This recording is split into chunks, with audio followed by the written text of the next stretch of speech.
HDMI.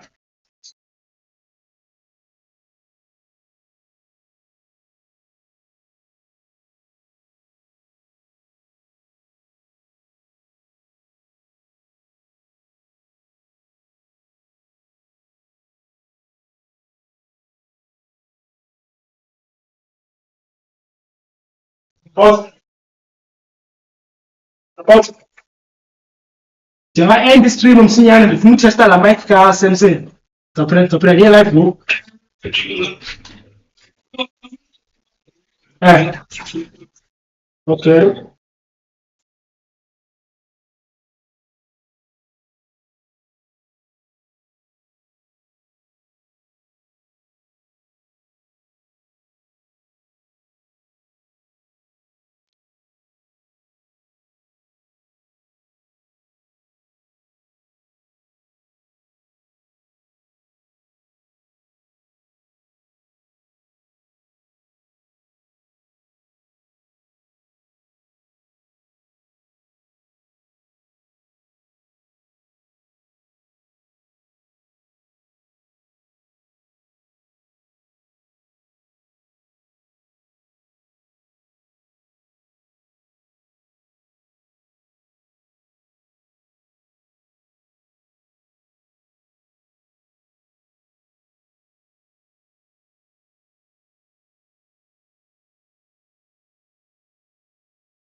So which good tip the HDMI the man being here come. Yo. Yeah.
I think they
Nah, that's just so.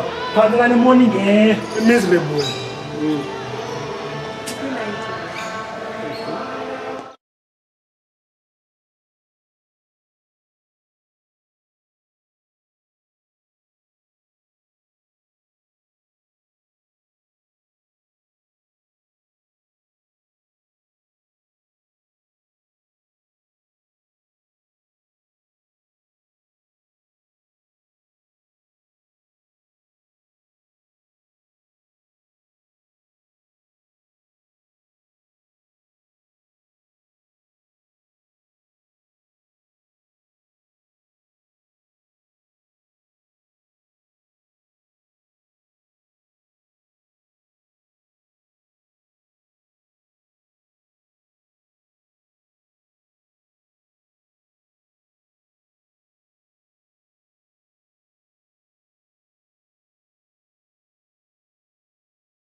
Good day and welcome to the DP World Wanderers on this beautiful Sunday morning where we have the DP World Lions taking on the Hollywoodbets Dolphins. The Hollywoodbets Dolphins won the toss and chose to bowl. And today I am joined with Omar Karim. Good day, Sarah. Lovely day out here. Bright sunny day. Bright sunny day, and after yesterday's performance from the Dolphins, what do you expect from today? I expect a good fight back, looking to bounce back after yesterday's horror show with the bat in hand. They are ahead of the Lions in the Pro20 table, so they'll be looking to give the Western Province in first place a run for their money. Definitely think that will happen today, and hopefully we'll see some good cricket today. Obviously we know the DP World Wanderers does a lot more in the morning for the bowlers, so after yesterday they probably had a look and saw that the bowlers really capitalised on those first 15 overs with the conditions really suiting the bowlers. So today it's a bit of a turn of tables, so we'll have to see who we have opening the bowling, which it looks like it will be Ayanda Hlubi.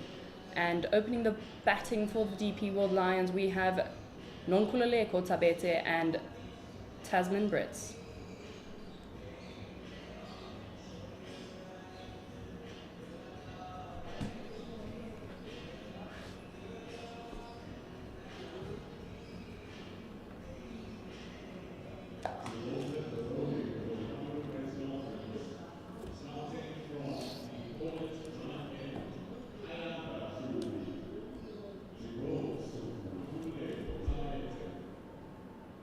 With Ayanda Hlubi opening the bowling for the Hollywoodbets Dolphins, it looks like we have a slip in place with fine leg out of the ring. There's still a bit of shifts going on in the field, but we will eventually see what the field setting looks like. It looks like we also have a third man going out.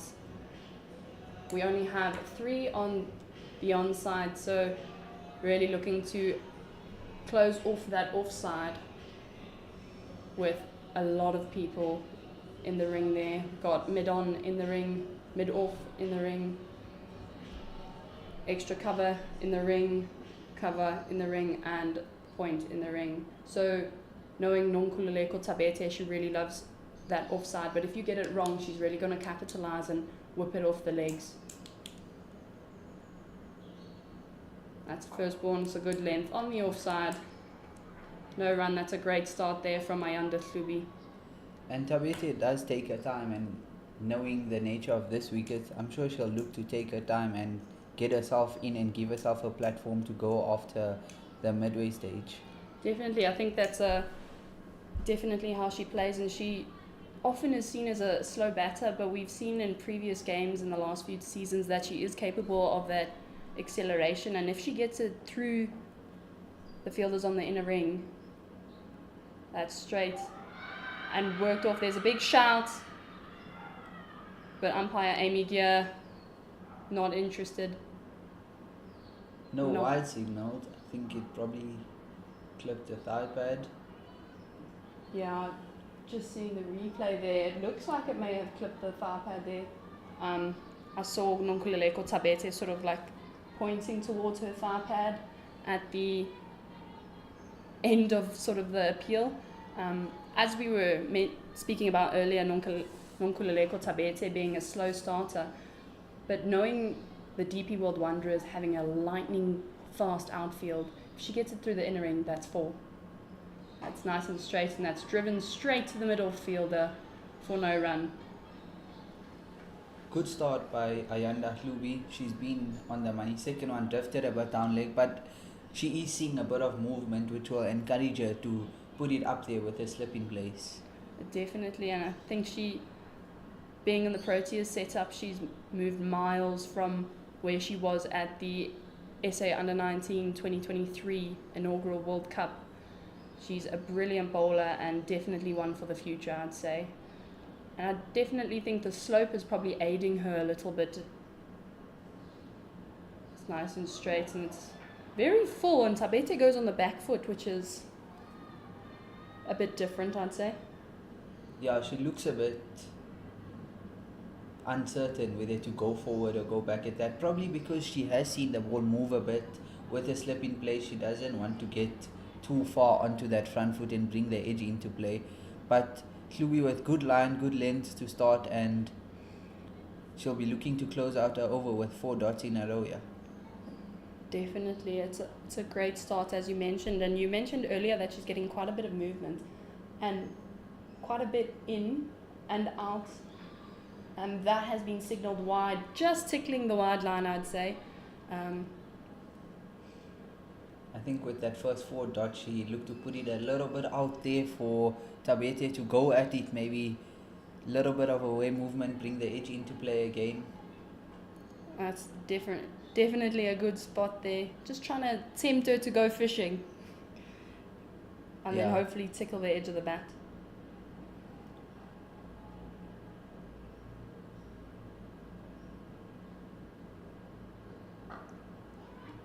And that's come off the outside edge of the bat to the point fielder. But they get the one off of that. Good fielding at point, and Tabete off the mark. Klubi bowling well so far, getting good movement away from the batsman. And Tasman Britt on strike now. Definitely will be great to see what Tasman does today. She's done really well here at the Wanderers previously, and she's doing really well in this competition, being one of the highest run scorers. Yeah, and she's a fast scorer. She has the highest strike rate so far in the Hollywoodbets Pro20. Straighter, and that's been driven straight to the middle fielder for no run. Good start. Definitely a good start. And at the end of the first over, the DP World Lions are 2 for no loss, with Ayanda Klubi coming into the attack for the first over from the call it drive end, doing really well to keep the runs low.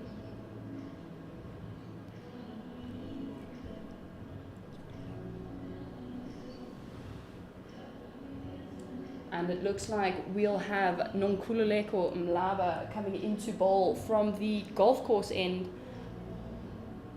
Dolphins are a team really well known for their spin options, Nonkululeko Mlaba being a left-arm orthodox bowler. So, meaning by the looks of it, she'll be coming left arm round the wicket to the right-handed Nkululeko Mlaba. And that will mean that the ball will be moving away from the right-hander. And the slip still in place with a deep mid wicket in place now. Only one fielder outside the ring.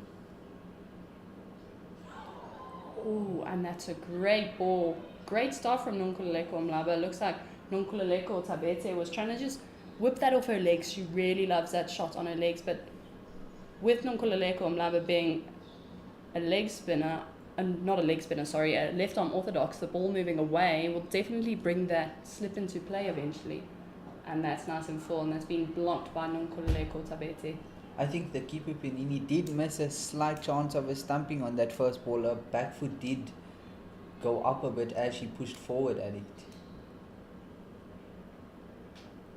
And Nonkululeko Tabete has flashed at that one, and it's a bit of a thick outside edge of the bat, and it's going to run away, but Kiara Fisher stops the ball just before it reaches the boundary, and Tasman Brits and Nonkululeko Tabete, some really good running there, 2 runs off of that ball. Mlaba's bowling good line and length here. Tabete, I think, getting a bit frustrated, just flashing at that one, just beating the slip.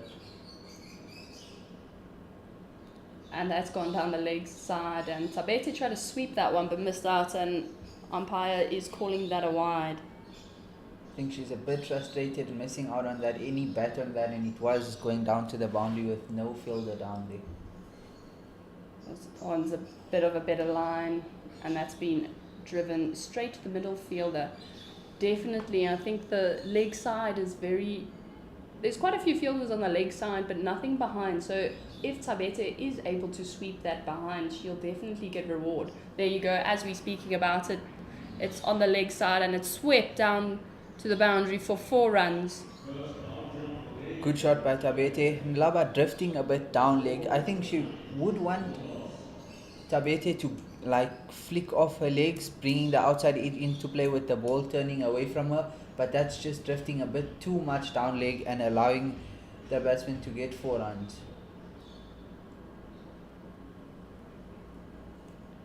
That's straighter again, and Tabete tries to just nurdle that down, but sort of gets a bit of a top edge, it seemed.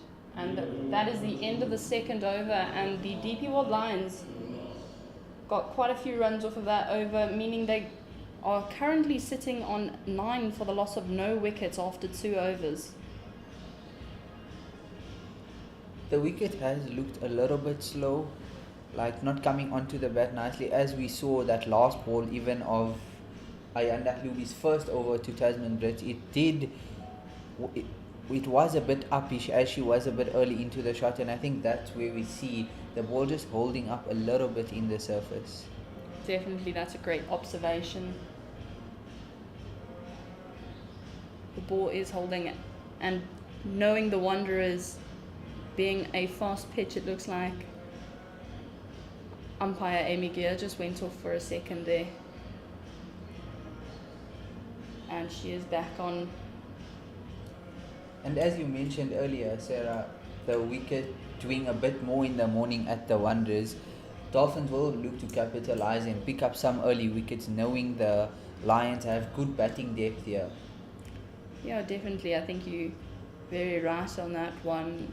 Usually with analysing the Wanderers as a whole, the first 15 overs is where you want to capitalise as a bowler, and it usually flattens out during the day and gets to be more of a batting pitch, and I suppose that's where the Wanderers is known as a high total venue, and that's nice and full and driven through the covers by Tasman Brits. What a great shot for 4 runs. A tad too full from Hlubi, and Tasman Brits is onto it in a flash through the covers for 4. Great shot. Very beautiful shot. With Tasman Brits, there's no chance of getting away with a lovely full ball that's just right in her slot. She's really either going to get under it, or she's just going to put everything into it and get it through the covers there. That's a better length from Hlubi, and that's sort of being punched to the middle fielder for no run. What I like from Tasman Brits is she's always looking positive. Even the good balls, she's always looking to pick the gap, drop it and run, do something with it. That definitely what you want from a T20 batter, and Tasman Brits is definitely very good at the shorter format, but doesn't take away from her. And that's a beautiful drop and run. Just as you were talking about that drop and run, she knew she didn't get all of it, so she knew she had a chance. And the Dolphins fielders are sort of hanging on the ring a bit, so that gives you a chance if you make a decision very early, if you call very early and start running very early, it will make it way easier to get that first. And Tabete will be looking to continue the intent that Tasman Brits has set off from the start of the over. 5 of the first 3 balls of the over so far. Definitely.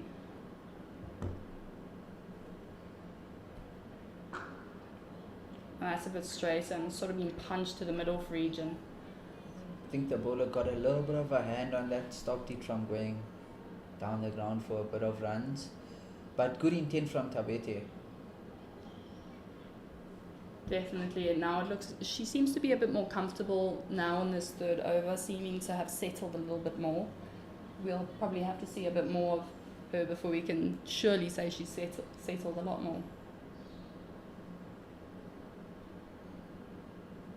That's nice and straight, and that's been defended by Nonkululeko Tabete for no run. That was a beautiful ball, nice and straight, and just drifted away a little bit. Really good comeback by Ayanda Hlubi. First ball, full outside off, went for 4, and she's come back well. The next 4 balls going for a single. She's dragged the length back a little bit and still getting that bit of movement away from the batsman. Definitely, except for that first ball, I'd say she's bowled incredibly well, and that one that nipped down a little bit, it could have been a little bit of a tickle on the edge of the bat, but there was no tickle. So those are the only 2 wayward balls we've seen so far. Looks like Nonkululeko Tabete has been distracted by something. I'm not too sure quite what, but she stepped away and Ayanda Flubi will have to return to the top of her run-up. And the slip has been moved out for this ball into a square leg position. And that's outside off beautifully bowled there by Ayanda Flubi for no run. And that marks the end of the third over. The DP World Lions are currently sitting on 14 runs for the loss of no wicket. Nonkululeko Tabete is sitting on 7 runs off of 14 balls, meaning that's a strike rate of 50. And Tasman Brit sitting on 5 off of 4.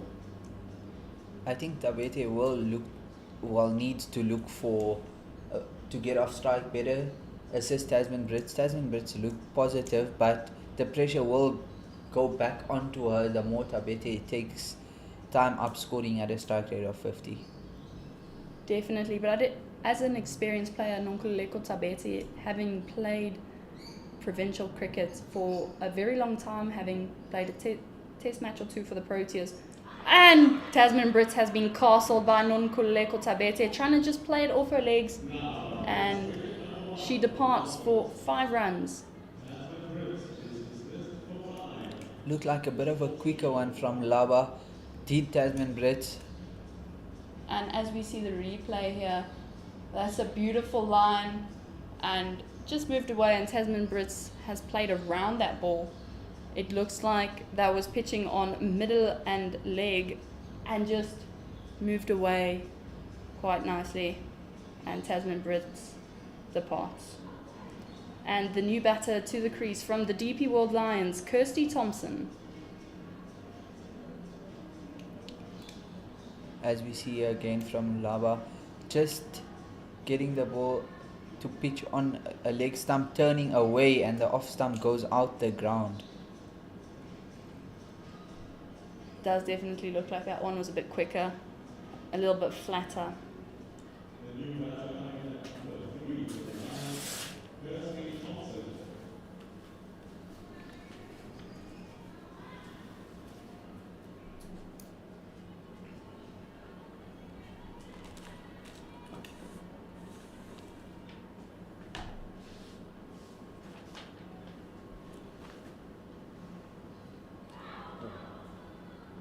Ooh, and that's a bit of a shaky start for Kirsty. Kirsty Thompson will definitely be looking to capitalise off of today.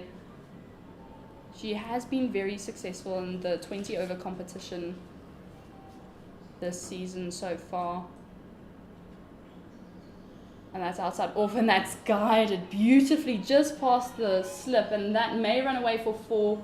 And that is 4 runs from Kirsty Thompson off of just her second ball. That will be a bit of a confidence booster after yesterday. And there you go, we see Kiara Fisher chasing after the ball, but unfortunately for the Dolphins, she could not catch up to that one. The slip looked a bit excited for a second as she saw the bat face open, but it was just to the right of her and down low, and a good shot by Kirsty Thompson to get off the mark.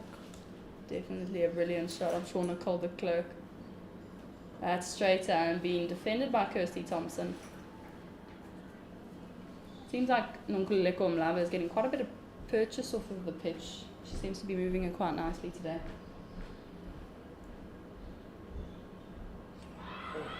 And there's a big shout, but the umpire's not interested.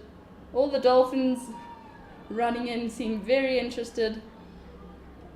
As you just mentioned, a little bit of purchase off the wicket again, starting on a leg stump, turning away from Thompson, who looked to just guide it down to deep square leg for a single. Oh, definitely. That one straight, so Kirsty Thompson uses her feet and gets it just past that short mid-wicket for the 1 run. That's beautiful cricket from Kirsty Thompson. Being a very experienced player, having won Player of the Season last season for the DP World Lions. She's got an incredible cricket mind, and there was a perfect example of it. And with Mlaba being the front line spinner, will be interesting to see if they go back to her for a third, seeing how good her first 2 overs have been. And she'll be encouraged by Thompson running down at her, playing down leg with the ball turning away, bringing the stumping and the leading edge into play as well.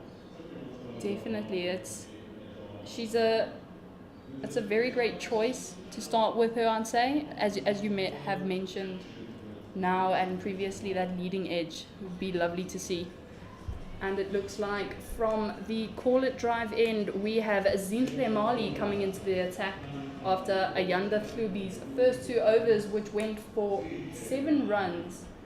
It's not too bad for a 20 over game. 3.5, it's pretty economical, and I'm sure they will want to be keeping on that trend of staying low in the runs. Zinhle Mali into the attack, and it's very straight and full, and Kirsty Thompson flashes at that but doesn't get any bat on that. Good start by Mali. Bring the batsman forward with a slip in place, as we saw the slip move out for Klubi towards the end of the over, but Mali bring the slip back into place.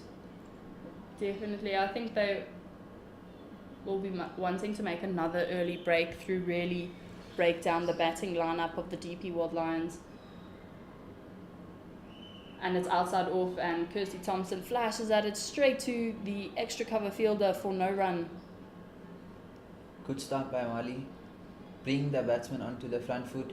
Kirsty Thompson will look to pick the gap through the covers, as there is a gap left there for her, but it's a bit of a risky one with the ball moving away and the edge coming into play.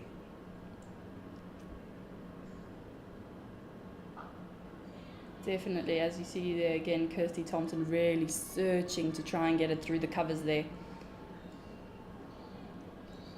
Good start here by the Dolphins. The Lions will feel a bit of pressure not utilizing the power play, scoring at 4.4 to the over so far. They'll be looking to get a bit of a move on with 1.5 overs of the power play to go.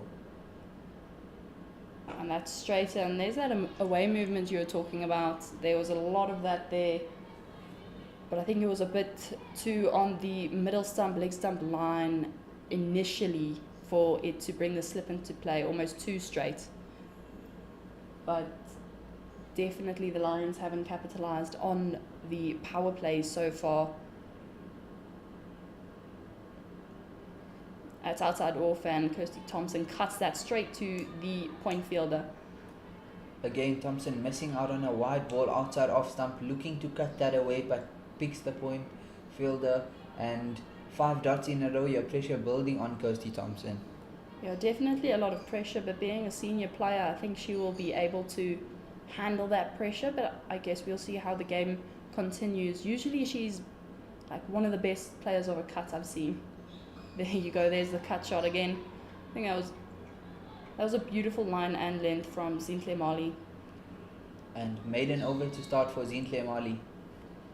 That's definitely what the Dolphins will be looking to do, and there you go, on the screen we see the batters so far. Nonkululeko Tabete having scored 7 off of 14 runs. She's currently not out. Tasman Brits bowled by Nonkululeko Omlaba, having scored 5 off 5. Kirsty Thompson, the current in batter, having scored 5 off of 11 balls. And it looks like we have Jay De Figueiredo coming into their attack from the golf course end. I must say, what the Dolphins have really done very well so far in this power play, they've really bowled to their field. They've set a very heavy offside field with extra protection on the offside, and they've really bowled to their line. They've hit those offside lines. Jay De Figueiredo in again, that's very wide, and Tabete flashes at it, and Courtney Gounden just misses out, and it runs away for 4 runs. She went back to a full one and flashed at it, and just actually quite lucky to beat the fielder at cover. It was a bit airborne, and she gets her second boundary of the innings. It seems a bit like she lost her balance there on the replay. It looked like she had gone, her balance wasn't quite balanced. I don't know how to explain it, but she seemed to have fell back a bit as she hit the ball, so maybe not quite going to the ball and pressing over it, lost her balance, but nonetheless it's definitely a well-needed boundary from the DP World Lions. Jade De Figueiredo also being a left-arm orthodox bowler. This one's a bit straighter, and Tabete just pushes it up into Jade De Figueiredo's hands, and she departs. And Dolphins continuing, even though Mlaba's out of the attack from the golf course end, continuing with spin from there, and it's worked again. Second breakthrough for them, and they've got 2 in the power play. Mlaba Tabete looking a bit to push that down the ground for a single, and she only manages to push it straight back to the bowler, and she departs. Definitely. It looked like a bit of an unsure shot or an unfinished shot. She didn't really play through it. That previous one, she played right through it and no one was getting near it. She flashed at it, it flew. Courtney Gounden dived, but I don't think there was much of a chance of Courtney holding on to that one. But that second one where she departed, it looked like she just pushed at it, not really playing through the shot. And the new batter to the crease, Karabo Miso. And there we go, we see the replay, and it sort of seems like Tabete was trying to play it on the leg side from where the bat was coming down, but it was almost like an outside leading edge of the face of the bat, if that makes sense. And I think with Dolphins to Tabete, they did have a long on, so offering her the option to play down the ground for the single, and that's what she looked for, but a little bit of turn away, and it got the edge and good catch by the bowler. Definitely. Jade Figueiredo in again. And she's bowled that really straight with Karabo Miso just defending that one. A very young but talented cricketer at the crease, having scored a few runs for the DP World Lions, and again it's nice and straight, and she pushes at that one and goes straight to extra cover for no run. And as you mentioned earlier, the spinners are getting some good purchase off the wicket here, as we've seen from Mlaba and now Jade Figueiredo. Definitely, and Jade Figueiredo seems to come very wide from the wicket and gets it straight, and there's the leading edge you've been talking about. That was a bit of a leading edge, sort of trying to play it on the leg side. She comes wide, bowls it really straight, and then the batters seem to want to play it on the leg side. But because it's turning away, there seems to be a few leading edges from the batters. Not proper ones, and that one's a bit too straight, and Karabo Miso works around her hip for just the one run, with Kirsty Thompson now on strike. Good comeback from Jade Figueiredo. First ball going for 4, and the next 5 going for a single and getting a wicket. Really good over to start by her. Definitely a very good over, and the DP World Lions are currently 24 for the loss of 2 wickets after 6 overs, and it looks like we will have Zinhle Mali continuing her spell from the call it drive end with the same field as the previous over, third man out and fine leg out, with the slip still in play, trying to just tempt her to flash at those wider ones. Really good start here by the Dolphins. 4 and over for the power play. Sure, they'll be happy, the happier of the sides.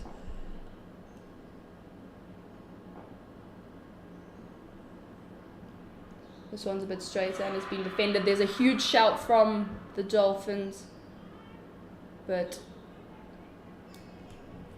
not out, called by umpire Amy Gear. That one just straightened a bit off the surface, as we saw get good away movement in a first over. This one didn't really move much away, just straightened a bit off the surface. And we see Dolphins keeping the pressure on even with the power play done, still only having the 2 fielders being third man and fine leg out the circle. Definitely a great start from them keeping it very tight. This one's straighter again and moves away, and it's been hit straight to the cover fielder for no run. I think she got onto that nicely. A bit frustrated she didn't pick the gap, but good fielding at cover. Definitely, it was very well hit, and it flew to that cover fielder, Courtney Gounden.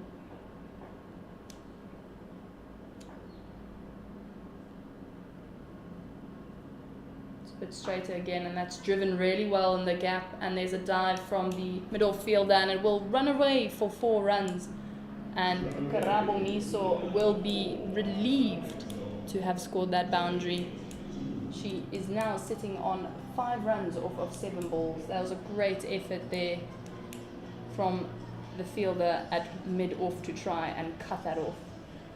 Really good shot by Karabo Miso. Missed out on the previous ball, but this time she capitalizes, picks the gap. Really good shot, leaning into the drive, and 4 runs for her efforts. Definitely, it looks like we have a little bit of a break there, or a stop in play. Looks like one of the fielders may have something in their eye, and that is the fielder who dove to their left to try and stop that beautiful shot from Karabo Miso.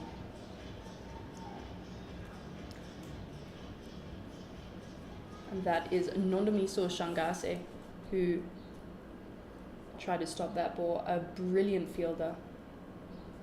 This one's a bit wider, and Karabo Miso tries to cut that, but no run.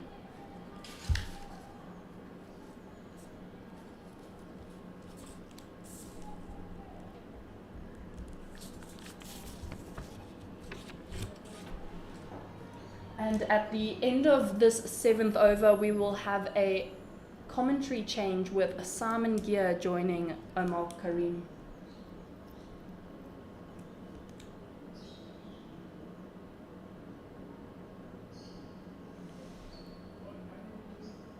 And that's outside off, driven straight to that cover fielder. Better line by Zintle Mali after going for the boundary. She straightened up a bit, hitting the wickets, not giving the batter any worth, as she did for that 2 balls that Mali drove. Miso drove really well. Yeah, she didn't quite get all of that Karabo Miso. And it's outside off, and she's thrown her hands at that one and straight to the middle fielder. And there's a big shout, and it looks like there was a bit of a falling over each other or running into each other from Zintle Mali and Kirsty Thompson. There you go, as we see the replay. It's a very good pickup from Shangase. And not out.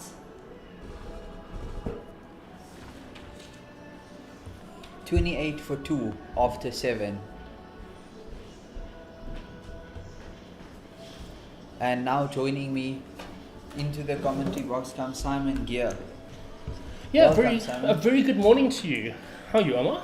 I'm good, thanks, and you? No, I'm well. That's, I was going to say a lovely sunny day after so much rain that we've had here in Joburg, but there are some clouds building, which is a bit of a surprise.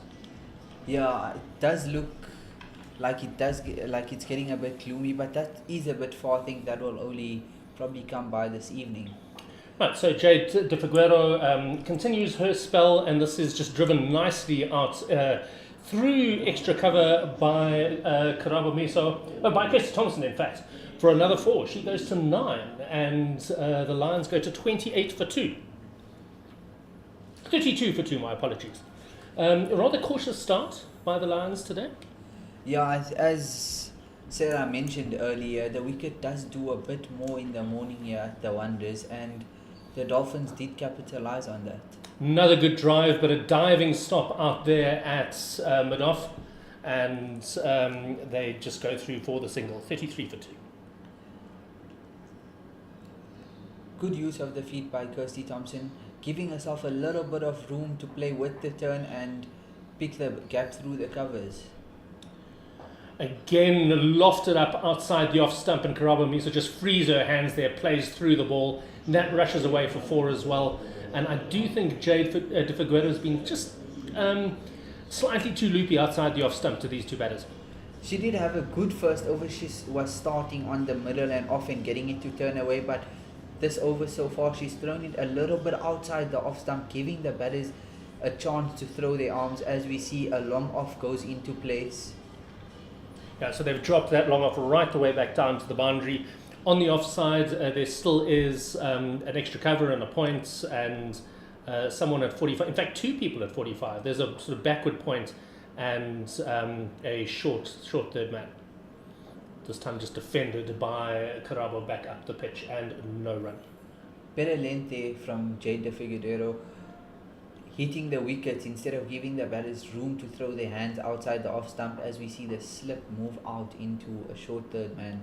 Yeah, I think you're quite right. She's actually just flattened her delivery a little bit. As this is, there was a chance of a run out there. It was played into the onside, but now Miso scampers through for the run. These two both love to run between the wickets, and anyone who's batting opposite Garaba knows that they're going to be getting their steps in. Definitely, and as we see, that will be more encouraging for the bowler, getting the batter to go back to her and play against the turn instead of giving them width outside the off stump. She comes in from the golf course end, and Kirsty Thompson uses her feet. She runs straight past it. Did she get back? She did get back, it seems. Sorry, for a moment there, I thought she was walking.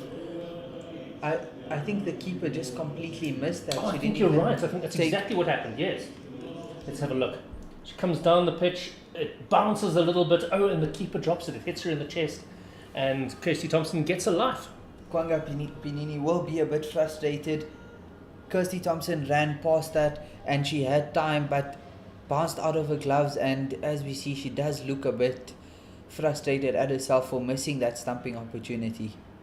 She knows that's the one that she's going to go to straight away when she gets home tonight and watches the YouTube feed. Real chance for Kirsty Thompson there. And Kirsty will be irritated with herself as well. She considers herself a very controlled batter who builds an innings well. But I do think they realise, they got to the end of 7 overs with only 4 runs and over on the board. I think both of these girls realise that they do need to up it now. Seshni Naidu into the attack now from the collar drive end, replacing Zintle Mali. So Seshni is going to be coming in, rolling her fingers, spinning the ball away from the right-hander, and certainly judging by how she's playing with the ball now, maybe she's selling KB a dummy here.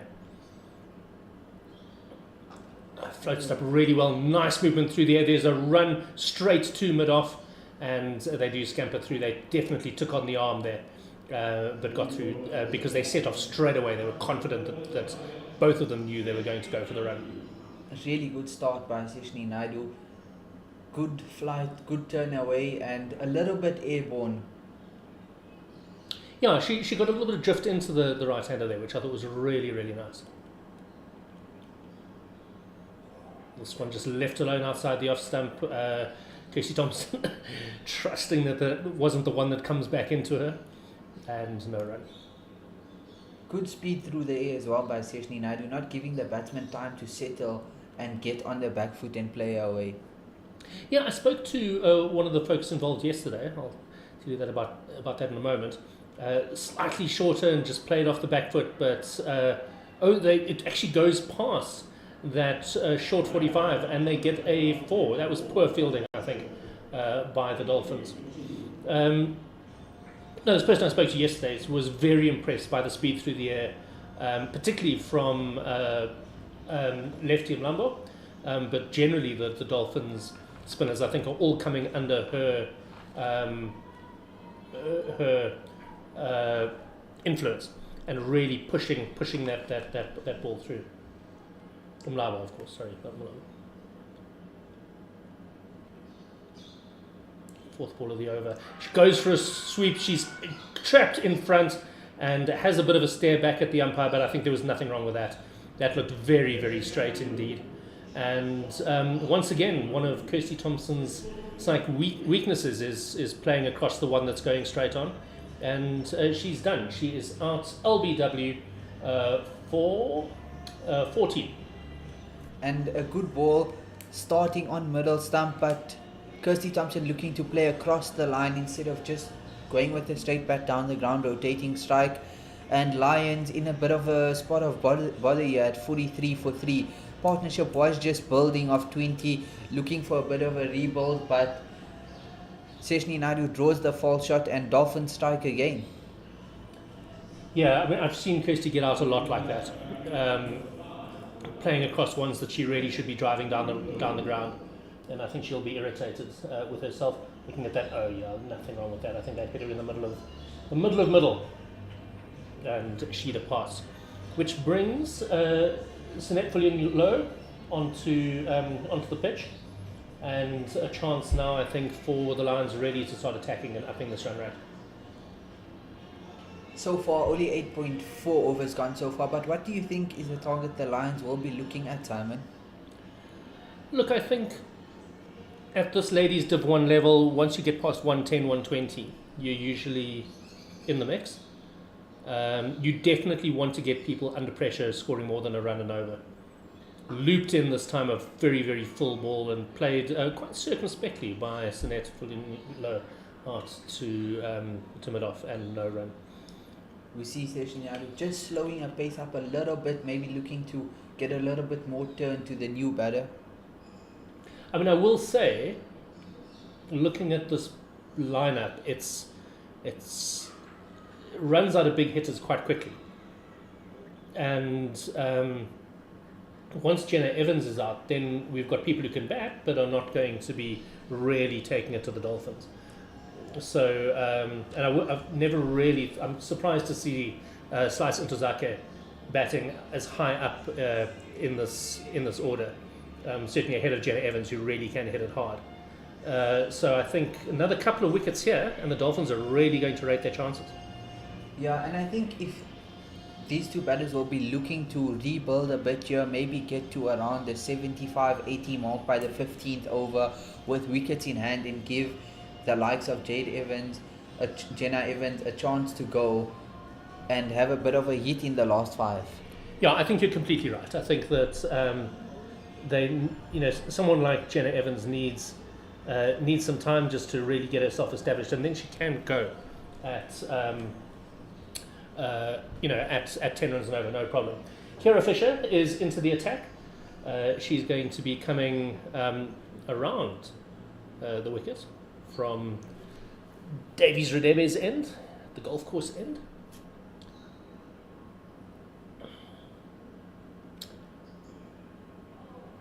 And she's right arm around and just angling that ball across Sunette, and there is no run.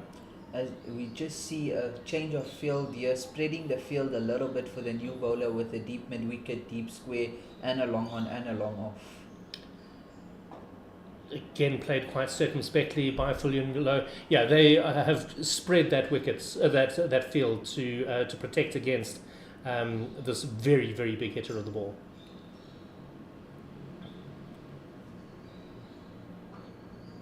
But that's played to point, and there is a scampered single. Karabumiso has to put in the dive to get home. I think she probably would have been okay. Karabumiso has run well between the wickets today, helping rotate strike better compared to what we saw early in the power play where the Lions struggled to rotate strike. Yeah, she's great between the wickets. She really is a classic scampering wicketkeeper, and loves to run.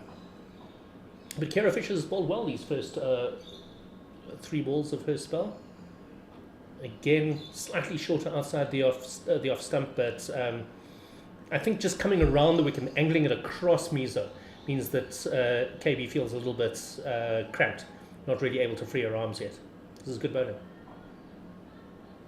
I was a bit surprised that Jada Figueiredo was taken out the attack. Even though she went for the few boundaries, she did create the opportunity of a stumping the last over.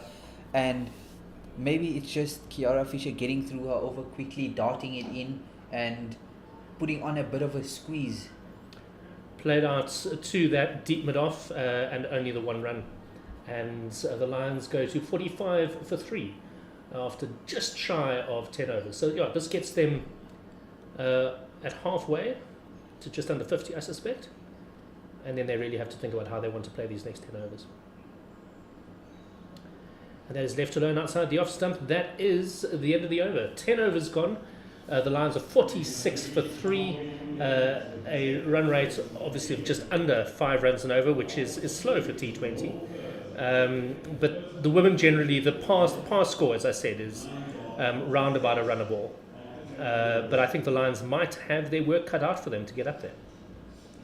And as you mentioned earlier, just getting around to that 110 mark, and if they can give themselves, because they have lost the 3 wickets in the first 10, if these two can get a bit of a rebuild, continue getting maybe at a runner ball for the next 5 and give themselves a base to go in the last 5 overs.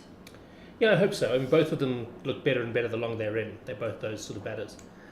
As we see Seshni Naidu lining up. Oh, that's a bit of a pie. It was full on the leg stump, and Misa would have felt that she needed to do more, and she's really taking on the throw here, but she gets back well, and 2 runs.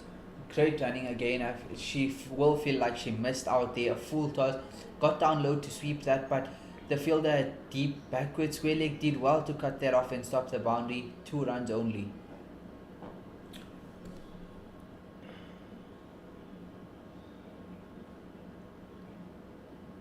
Another looping ball, another full toss, slightly better directed this time, and fielded back off her own bowling, no run.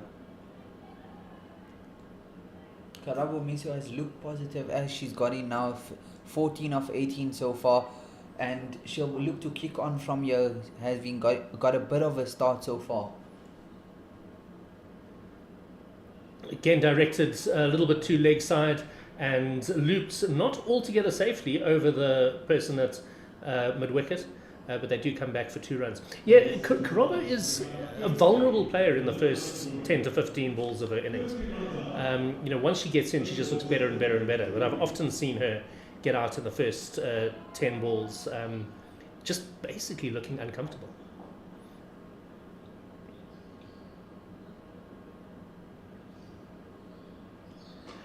This time she uses her feet. She lofts it out to Madon. Luckily, I think, didn't really get very much of it, and so it bounces safely, and they go through for the single.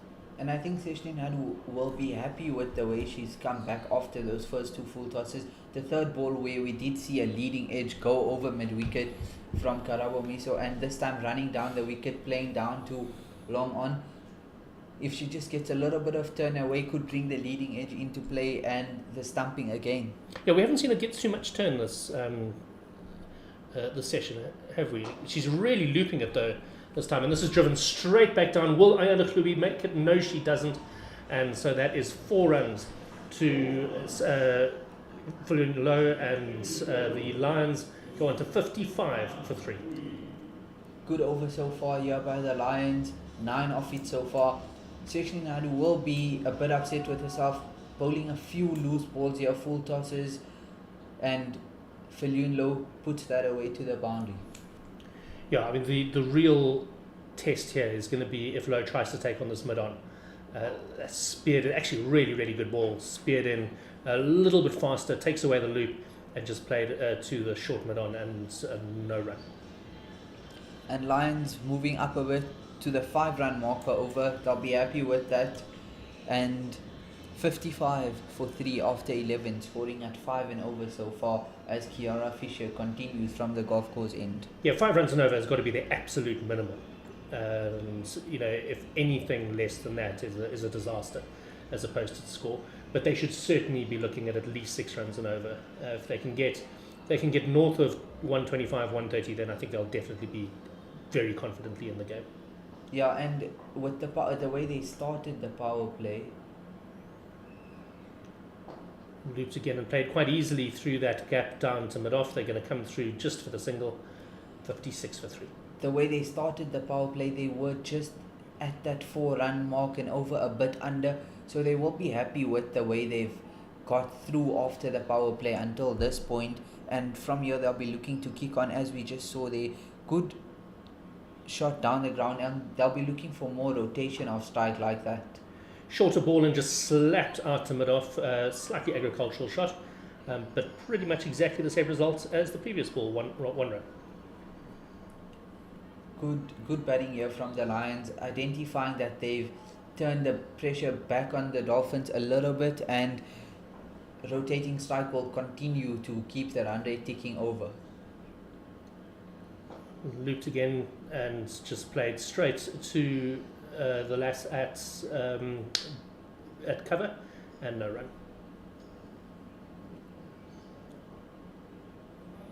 So Mizo, I think, has really got to rotate the strike here for Sinet Fulun to then have a full go. I think that's got to be the plan. Again, she rocks back. She does manage to get it past that diving fielder at cover. I think that's Mlaba who's there, and they get through for a single. Good batting here by the Lions. Good over so far, 3 or 4. They'll be looking to continue, just get 5, 6 and over from here on. And Kiara Fisher will look to close out the over here with 2 balls to go. Yeah, I think they need more than 5 or 6. They need 7 or 8 to be able to get up to that 120. but they have been playing this over well. But Kiara Fisher has not given them too much to work with, and so just another single out to that mid-off who's working hard. Yeah, as you mentioned, that 7 and 8 and over, the way they're batting now, just maybe the same way with a boundary and over will get them up to that 120 plus mark. Yeah, I mean, this is the way that you do it. You try and score a single off every single ball, and you hope that you're going to get a gift once and over, and that immediately takes you up to 8, 9, 10 runs and over. Yeah. And they've done very, very well that over. They scored well, I think 5 or 6 runs in the over, and progressed the score on to 60 for 3. So in fact 5 runs and over exactly. As we see on the screen now, the Dolphins bowlers have been quite economical with just Jada Figueiredo and Seshni Naidu going at 7.5, but Sinclair Mali 2 and over, Ayanda Hlubi 3.5 and over, and Mlaba, Jada Figueiredo and Seshni Naidu picking up wickets so far, as Seshni Naidu to continue.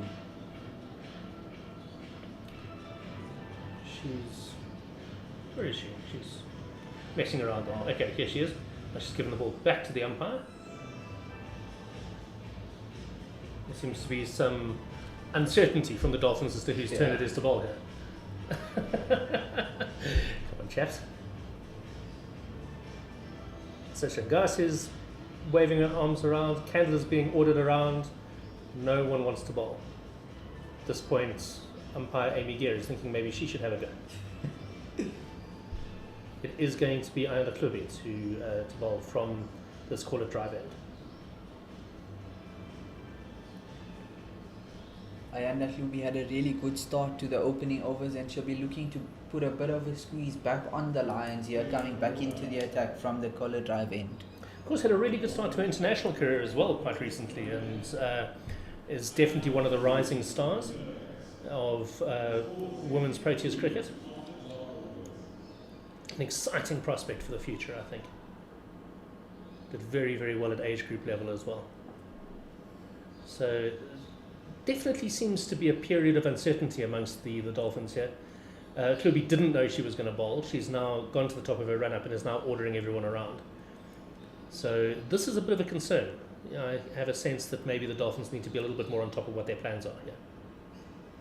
Dolphins just putting their field out a bit now as the Lions looking to up the run rate, having a deep square and a cover sweeper in place now, with still the fine leg and third man in place on the boundaries. So both fine leg and third man back. It'll be interesting to see whether they push the outfielders to in front of the wicket when Sunefulun Low bats, but as it is now, Miso just plays it back to Hlubi and no run. Good start by Hlubi on the money again, hitting the wicket, and Karabo Miso will look to continue rotating striker as you mentioned the previous over, they'll be looking for the gift ball, the boundary ball, but they'll also have to, at some point, the way the Dolphins bowlers, most of them have been bowling no bad ball in over, they'll have to look for something themselves. Indeed, shorter ball hooked away, and that person down there at fine leg will be able to collect it, and they just go through for the single. Right, now this is going to be interesting. If I was a captain here, I would now push at least mid-on back and probably bring third man up for Fulian Low, but they seem to be keeping exactly the same field. So Hlubi backing herself to bowl well enough, probably slightly short of a length, to stop Fulian Low hitting her down the field. Oh, there's a hit in front. I think there was a bit of bat on that, and they scamper through. Let's see what the umpire says. Yep, she signals leg by. Let's have a look.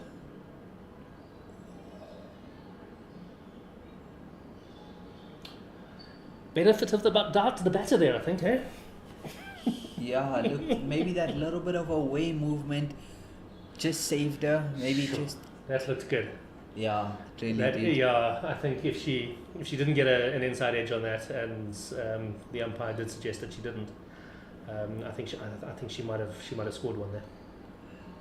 Another dot ball here. So far, just the 2 runs off the over, and a good comeback by Ayanda Hlubi, getting the Dolphins back in the game here, well below the run rate that the Lions were going, and she looked to close out this last 2 balls of her over. This has been a superb over so far. She's managed to keep these batters quiet and prevent them from driving her down the ground where her field makes her vulnerable, and she's just done very, very well. Again, just outside off, and Karabo not getting her timing right, and so suddenly we've had an over that's only gone for 2 runs. Miso is struggling here to get her timing right. She looked positive against the spinner in the previous overs, but against the pace from the scholar drive in, she's looked a little bit like she's struggling with her timing. Yeah, it hasn't been as smooth as she would like. A slower ball by Klube, and they're able to just bunt it down the ground for 1, but that is definitely a win for the Dolphins, that over, I think. Yeah, I think there was one bad ball in the over down leg, but good field placing by Dolphins to protect the boundary and just give away the single instead. And from here, both batters will be looking for the boundary ball in the over, and if not, they'll look to create something themselves, as they need to get a bit of a move on from here on. Yeah, I think Ayanda needs to take a lesson from that bad ball. She jammed it in short, invited the hook, and she got it, but she's probably not quite fast enough to get the ball floating all the way out there to a fine leg fielder on the boundary. And I think if she had just maintained her back of a length and careful line, as she did for the rest of the 5 balls, I think that would have been better. As it was, very, very good over at a critical time in the game. The Lions 63 for 3 after 13. They're going along at 4.8 and over, and definitely I think now the pressure beginning to build on these 2 Lions batters. As we see spin continue from the golf course end as Nondumiso Shangaze comes into the attack. And I think the spinners will be looking to continue picking up wickets at regular intervals here to keep the run rate down and keep the Lions batters getting new batters at the crease.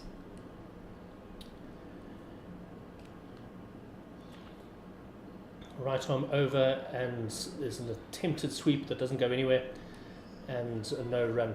Yeah, I think even without taking wickets, they're doing very, very well at the moment. And I suspect that they'll be happy with the way things are going, and maybe don't necessarily need to bring fresh blood in terms of taking wickets at the moment.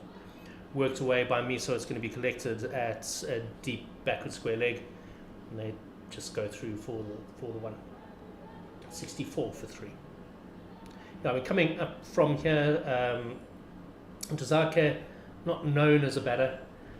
Jenna Evans, who is a genuinely good finisher. And then we get into something of a tale. Rapu and Nettleton can both bat well, but Monchu and Miso are both much, much quieter.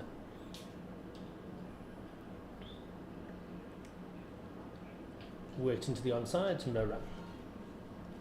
Good start here by Nondumiso Shangaze, and Feluno looking to put a bit of an attack to the bowlers here, running down the wicket for the previous 2 balls.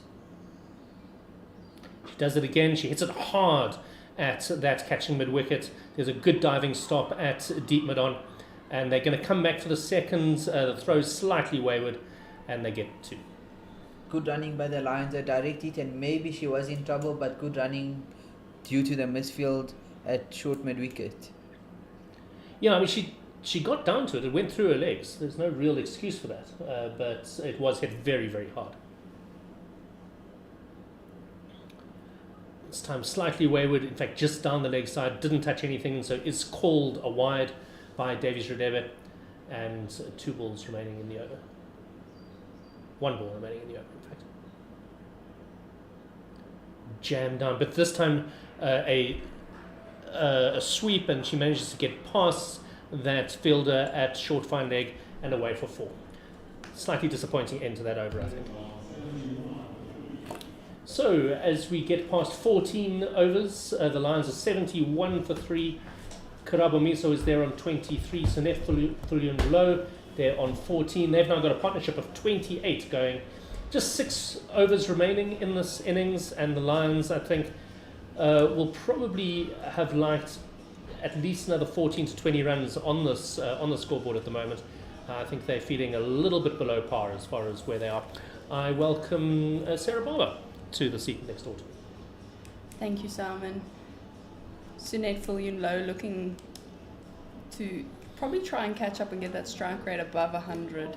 She'll definitely be the key in getting the Lions over 110, I'd say. Yeah, I think you're right. We change of bowling as well. Zintle Male coming into the attack. She's been very parsimonious. Just 4 runs from her 2 overs so far. And starts very, very good line and length and defended back down the pitch. But what I've seen so far from Zintle is she's really bowled to her field. She sets a very attacking offside field in her first 2 overs, having 4 people in the ring there, and really bowled well to her field. No mistakes really from her up front. Now, interesting, only 3 fielders out of the ring at the moment. Again, this time Miso advancing down the pitch and plays it out to Candler, I think it is here at mid-on, and they come through for a single. Now that Viljoen Low is on, so they drop the mid-off back to the boundary as well. Recognition that she's probably going to be the one who's going to try and attack here, and Miso is going to try and take the innings deep. Definitely, and Sunette Viljoen Low definitely loves to play spinners, seamers, anything full she'll love to play down here, so they definitely are trying to protect that boundary and possibly get that catch. It's a rather nervous ball by Mali, just short and wide. I think very, very aware that she doesn't want to give Sunette that half volley that she can get under and drive back over her head. Definitely, and they've done really well not to bowl too many short balls. Sunette Viljoen Low will definitely take a hold of anything short. And it is Miso facing. Full toss on the legs, she'll clip that away. She won't miss that any day of the week. And a fairly easy boundary that I think is going to just help to take a little bit of pressure off this Lions pair. Definitely, that was a great shot. A bit full, well, a full toss, so definitely going to be a bit full.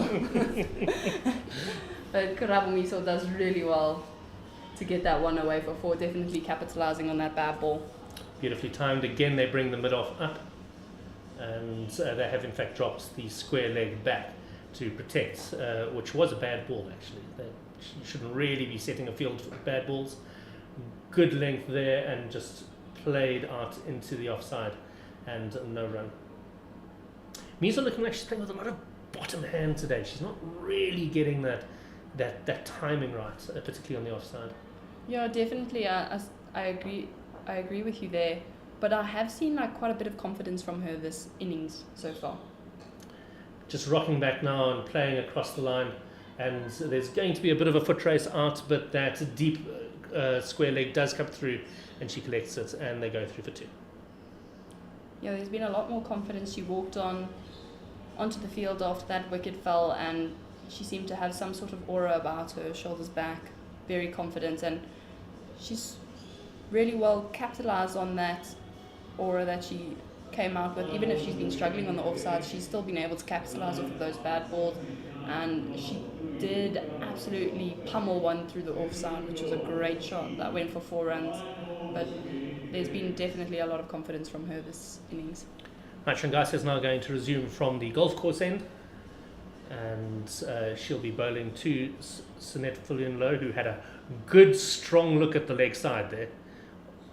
And she has a bit of a go at it here, but straight to the goal at fine leg on the ring, and no run. I must say that's a bit of an interesting tactic with that one being a bit straight. I know it was sort of going down the leg side a tad, but there's no one out here, and those ones you're sort of looking for 1s and 2s out on the boundary there. This time she does get down, tries to get underneath it a little bit, but it is collected by mid-off, and they just come through for the single. You can definitely see a sense of purpose and intent now from Viljoen Low.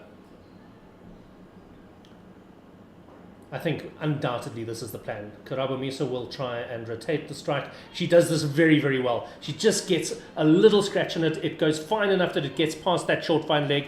She just manages to scrape it back inside the boundary, and they come through for a very, very well run 3. Definitely beautiful running from those two. Both incredible athletes. Sunette Viljoen Low having done athletics previously, doing javelin, and Karabo Miso just a great athlete all round. She is indeed. just an enthusiastic person in general, I think, loves life. Oh, this is bludgeoned through the mid-on region, and no one is going to stop that. And I think now we're about to see the Sunette show. Definitely, I think with Sunette Viljoen-Louw, you can't really give her a loose ball. She will definitely capitalize it, and she hits the ball hard. There's no stopping it when Sunette gets a short ball or a ball way too full. No, you also, once she starts getting up to this point in her innings, she starts getting confidence, she gets her eye in, and then things can get away from you very, very quickly indeed. And that is a typical spinner who's worried. Who jams it in a little bit harder and flatter and actually quite short in the end, which wasn't, I think, her intention, but to try and avoid the chance that Sunette was going to hit her back over her head. I think Sunette probably missed out a little bit on that one. If she waited a tad longer, I think she could have gotten it through those two fielders. I think you're right. She now plays it straight back past the bowler. There's a attempted diving stop, but she doesn't get there. It's another boundary for Sunette Viljoen-Louw, and things are beginning to happen now for the Lions. That run rate achieved now 5.6, when for just a few overs ago they were languishing below the five run and over mark. Lions now 93 for 3. Karabo Miso is there on 33. Viljoen-Louw is accelerating. She's 26 of 21. I wouldn't be surprised if we see her go past a runner ball in the next over or two. I definitely think the Sunette show, as you mentioned, might have started. Zinhle Molly's over here might be crucial in sort of stopping that Sunette show you mentioned. If she gets really consistent when Sunette is on strike, she could get Sunette into the world of trouble, because Sunette has got her confidence now. She might just start going at everything. Let's see how she does. She's bowling to Karabo Miso at the moment, a floaty ball that unfortunately drifts down the leg side, and she gets called a wide, and so she has still 6 balls to bowl in this over. Definitely, it was a bit close to the legs. I thought we might have seen a flash from Karabo Miso. She seemed to have loved those ones going down leg or on the legs a little bit, but probably a bit too wide for her to flash at that one. Yeah, I think she realised it was actually sort of swinging into the right hand and actually going further away from her. There, outside the off stump, just flashed at by Karabo. Not great cricket by anyone, to be honest. Well, except for Zinhle Molly. I think that was a good ball. On the right length, reasonably wide outside the off stump. Probably exactly where she should be bowling. I think that was that bottom hand you were mentioning, just coming through and sort of, I don't know, it was really a proper swat. It really was a little bit village from KB. Normally such a classy player. And there again, she's just hanging it outside the off stump. The difference in the fields between Sunette and Karabo. Karabo has a deep square leg, whereas Sunette, they drop the mid off all the way back down to the boundary and bring that square leg in, because they know she's going to be playing in the V. Definitely, and it seems like there was quite a bit of frustration after that ball. Again outside the off stump, in fact bounces twice before it hits the keeper. And this is probably exactly where you need to bowl to Sunette Viljoen-Louw. Definitely, but not too short, probably a bit fuller and on the wider side, otherwise she'll definitely get hold of it. And even if she does get hold of it, you've got that protection out there in terms of the cover sweeper, so you are able to probably bowl a little bit wider and fuller. She goes again, exactly the same sort of ball, and just slapped out to cover. I think this is excellent bowling by Molly to Sunette. It's as if Molly can hear you with the suggestion of that's the exact place to bowl the wide ball. It's paint by numbers cricket, this, I suspect. Zinhle Molly knows what it's all about. She's going to do exactly the same thing now. Slightly straighter, but she's able to field off her own bowling. Unfortunately, just pops through. They come through for one. They're not going to take a single, as the cover came round to cover the fielding, actually. And they just go through for singles. 96 for 3. 1 ball remaining in the over.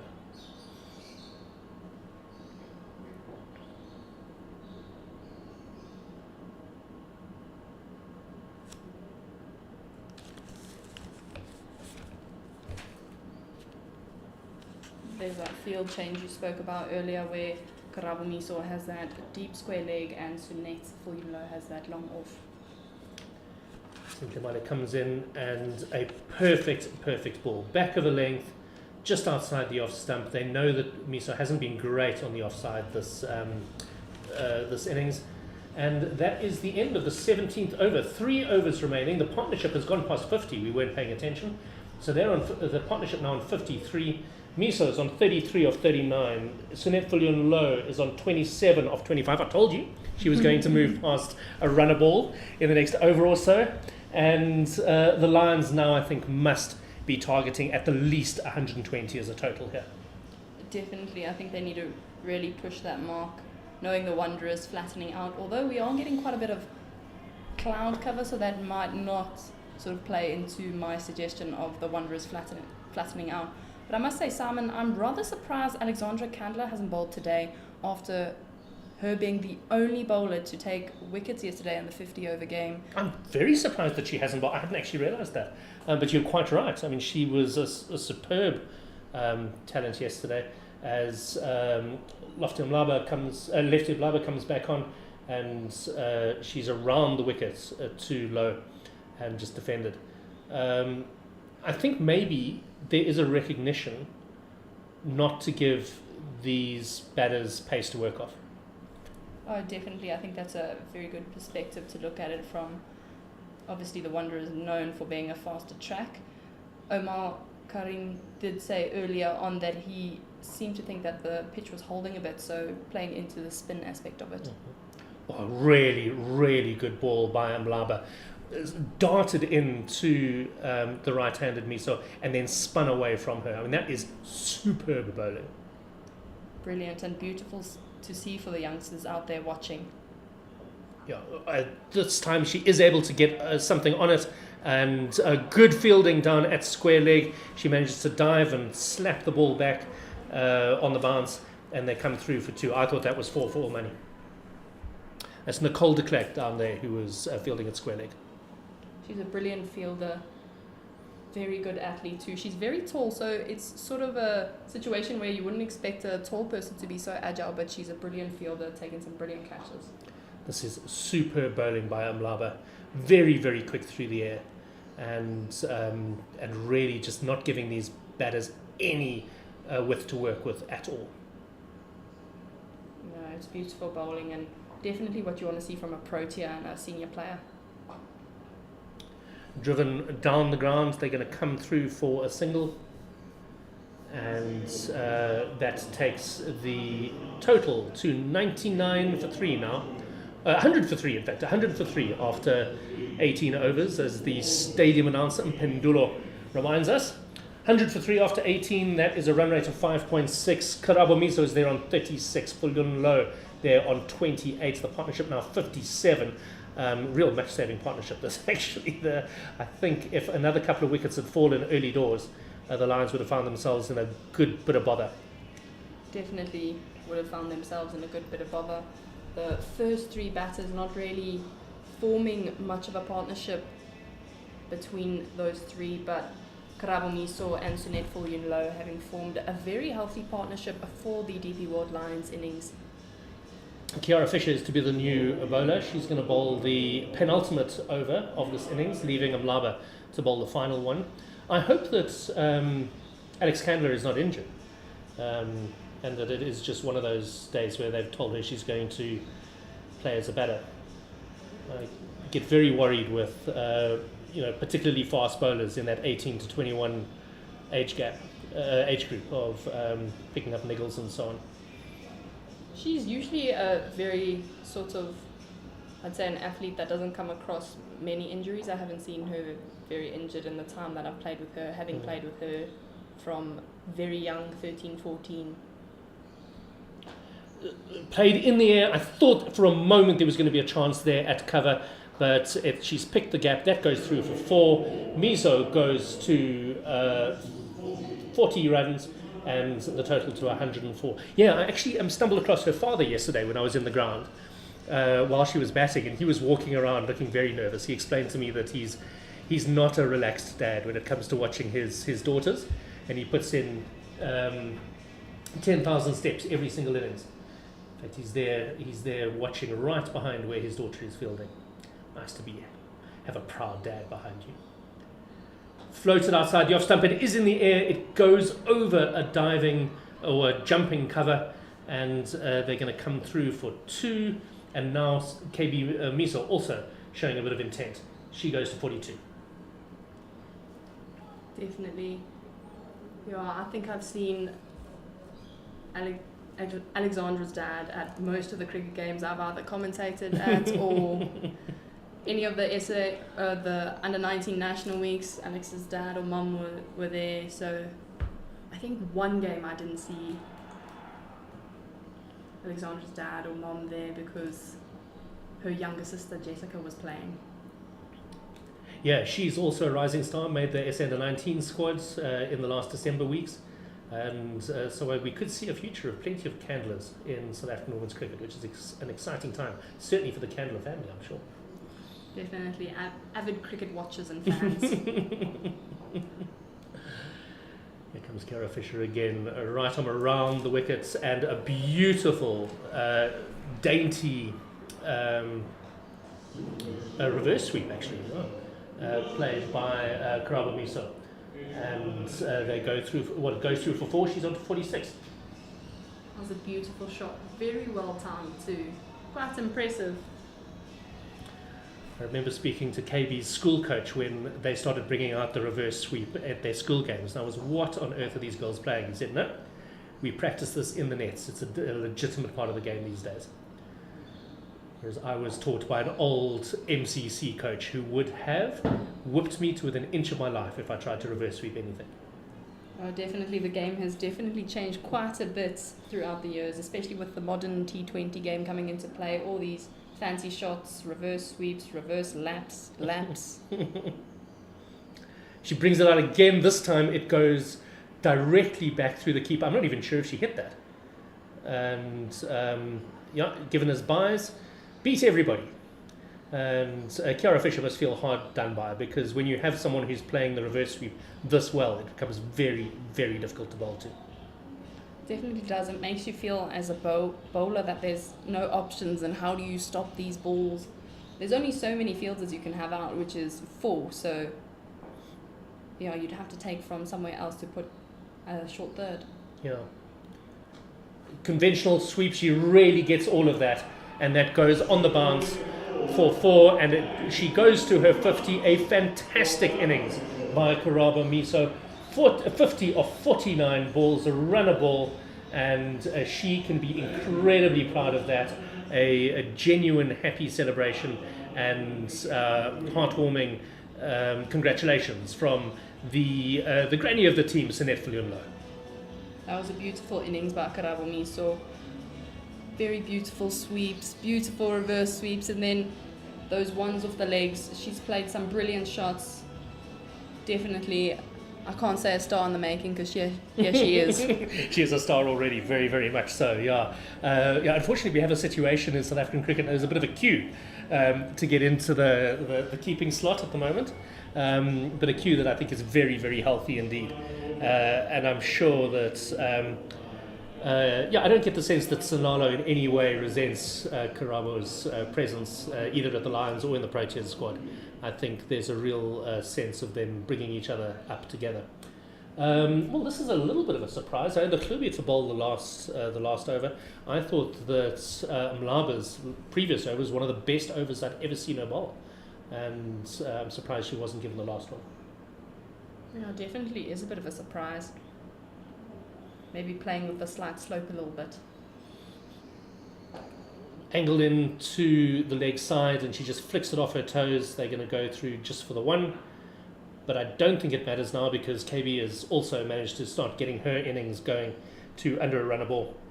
So both these batters now with attacking intent, with just 5 balls remaining in the innings. I'll probably have to eat my words a little bit, saying that Sinette Viljoenlo will be the key to getting over 120 when Karabo Miso has definitely accelerated really well. Yeah, she had a good over the previous over. Oh, just a pie. Full toss on the leg stump and just flicked away. No problem whatsoever for Karabo Miso. And the Lions go into 1, 2, 3, 4? 3, unfortunately. Not 1, 2, 3, 4, 5. some beautiful stroke play from Karabo Miso. I've seen her, she's been moving around the crease a little bit and it's definitely worked. Shown her experience, no matter how young she is, she has quite a bit of experience within the game of cricket. Absolutely bristling with confidence. And then I put the mockers on her. She got a full one outside the off stump. I don't know why she was trying to play that through mid-wicket. It was never going to work. In fact, if she had just laid a bat on that and tried to get it between the short third man and backward point, I think that probably would have been where the money was. Yeah, any real gap, she's striking it really well. And if you get it through the inner ring at the DP World Wanderers, it's going to fly for 4. Second she angles into the leg side, then that's meat and drink for Miso, and she plays it into the onside. They take a single, and last couple of balls now to face for Sunette Viljoen Low, where I'm sure she is going to try and capitalise.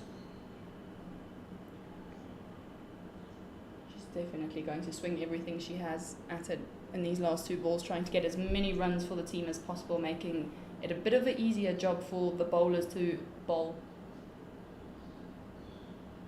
Comes down the wickets, doesn't really get very much of it. There's a bit of a tangle between Miso and Klubi, and they just get through for a single. Miso has a bit of a wave at Ayanda, and she even gets a pat on the back from Sunette. I mean, that's the other thing, is that women's cricket is such a small world that all of these ladies have played with each other and against each other at so many different levels, know each other very, very well. Final ball, well played, well bowled and well played. Full, and they are going to run hard to come back for 2. The throw in from mid-on is not great, and so they're able to get those 2. And the Lions, I think, have come up with a slightly above par score here, 127 for 3 after 20 overs, and made possible by that fantastic partnership by Karabo Miso and Sunette Viljoen Low of 84 runs. Karabo scored 57 not out, Sunette 30 not out, and that was after something of a collapse by the top order. Tabeta out for 11, Brits for 5, Thompson for 14. 127 for 3. Definitely, I think, as you said, slightly above par, but personally I was expecting around 140 to be an incredibly competitive total, but nonetheless, if the Lions bowlers capitalise... Oh, this is interesting. That last run was given as a short run by Davies Radebe, so it's actually going to be 126 for 3. It's just been signalled in to the scorers. That is very interesting indeed. They did run hard. Hey? I mean, they were really trying to take on the throw, and it looks like it was Sunette. Yeah, Sunette was the last one to face, wasn't she? So it was Sunette who ran short at the bowler's end, and the umpires just making sure that the scorers get that signal, because of course what's happened is the scorers have thought fantastic, end of the innings, and they're off to their sandwiches. That is a very interesting end. I think, as we can see on the screen here, Karabo Miso, 57 not out, an incredible innings from her, starting a bit slow, but she definitely caught up a bit. Well, a bit. She surpassed the balls faced, and the pick of the bowlers today being Nonkululeko Mlaba, 1 for 16 off of 3 overs, and then Jade De Figueiredo, 1 for 15 off of 2 overs. Seshti Nadu also taking a wicket, 1 for 15 off of 2 overs, and Zintle Mali bowling all 4 overs. Well, a very great bowling spell from Zintle Mali, but unfortunately for her and the Dolphins, she didn't pick up any wickets, but very economical at the end of the day. Yeah, she can be very happy with that. 0 for 14 off 4 overs is superb. I can see the umpires still staring up at the scorers, trying to get them to acknowledge. But I'm pretty sure what we will see when they come back out is that score is adjusted from 127 to 126. Definitely. I think the DP World Lions, as I was mentioning earlier before we had that interesting situation happen at the end of the innings there, I'm sure at the DP World Wanderers, the Lions were looking to probably get about 140, but unfortunately due to not capitalising on the power play from the opening pair, I'd say they were dropped short a little bit by 13 runs, but it was a great effort there by Sunet Low and Karabo Miso to get that total at the end. And I would even mention Kirsty Thompson. She did accelerate the run rate a tad there when she was in and just struggled towards the end of when she departed. Right, so that's going to be us for the next 15 minutes or so. I do notice that Tasman Brits is warming up her bowling action, and looking at this Lions lineup, they are reasonably seamer heavy, so you might well find that some extra spin options come in from Tasman Brits. That could be quite fun to watch. We'll be back in about 15 minutes. Cheers.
As it was, I think they held one in March, but there's just no one, February rather. But there's just Has she done the safeguarding? Oh no, I have. Oh, Just walk into the office one day. That's what I'd do. Yeah. But I think they said there's nothing left for this season because I wanted to do my level 2 and they said only from, I don't know when. Yeah. It's in the winter. When? I don't know, I just know the level 2 course will be in the winter. Is it? Yeah, I think in June or July. Yeah, because I was going to do it, but I'm going overseas, so I've tried to ask them for an online one, and they just said, You know, that online one's nonsense. I did the online one. You still have to come in to write it. that's fine, when I get back I'll come and Yeah. write it. At least you can then get the coursework done. Yeah. I mean, that's level 2 you can buy. Yeah. No, because Ames wants to try and get something done before next year. Okay. So that next year, when she's in first year, she can have umpiring and coaching as Okay. her earning. So she's done the coaching one? She hasn't done a coaching. Hasn't? No, she's trying to get one done so that she can hopefully maybe do coach at Stand City. Okay. Like do the literature They there. just did the level 1, like in Feb. No, I know. I knew one happened. Oh, And then Amy was just insanely busy. okay. So we didn't chase it hard. Surely they should do another one in winter. I'd say just go into the office one I'm day and gonna speak just to ask, Brian. yeah. Because that man's so busy. He's sorting out everything Yeah. all the time. But yeah. Are you going overseas for cricket reasons or just for job? Very good. Where? I'm going to be at Hursley Park Cricket Club in Southampton. Oh, cool. Yeah. Very nice place to be. And they go on a pre-season tour to Spain. So, Oh, that's all right. yeah. Because Spain, one of the hotbeds of cricket. Yeah. Actually, one of my mates plays for Spain in the European Cricket League. Oh, really? Yeah. Actually, a few of my mates play in like those weird European countries, and it's just hilarious. Because like when they come to club cricket, like one of them was once a twos player, and she was like banging runs for Spain. Yeah. Now she's a one player because she's a bit older now. But also like our captain for like the first team at the club is the captain for Romania, and she also banged like 100 and something runs. And they all like, well, she was actually French, and then she moved to England to study, and now she stays there. But it's crazy watching them play against like English clubs, and then they go play this, and it's just like bang, bang. Well, I mean, a friend of a friend's son played like second or maybe even third for St. David's. Really? Like he could play, but he wasn't a star Yeah. by any stretch. And Okay. he has been playing for the Czech Republic now Oh wow. for like 10 years. That's even more bizarre. Yeah. But you know what's nice is they still get ICC rates, so they get like $80 a day for playing shit cricket. Yeah, I've got no problem with it at all. I think it's awesome. Okay, has Amy got a proper shirt? Yeah. Yeah, that looks much better. Okay guys, have fun. I'll see you in 7 overs. Oh, thanks, love.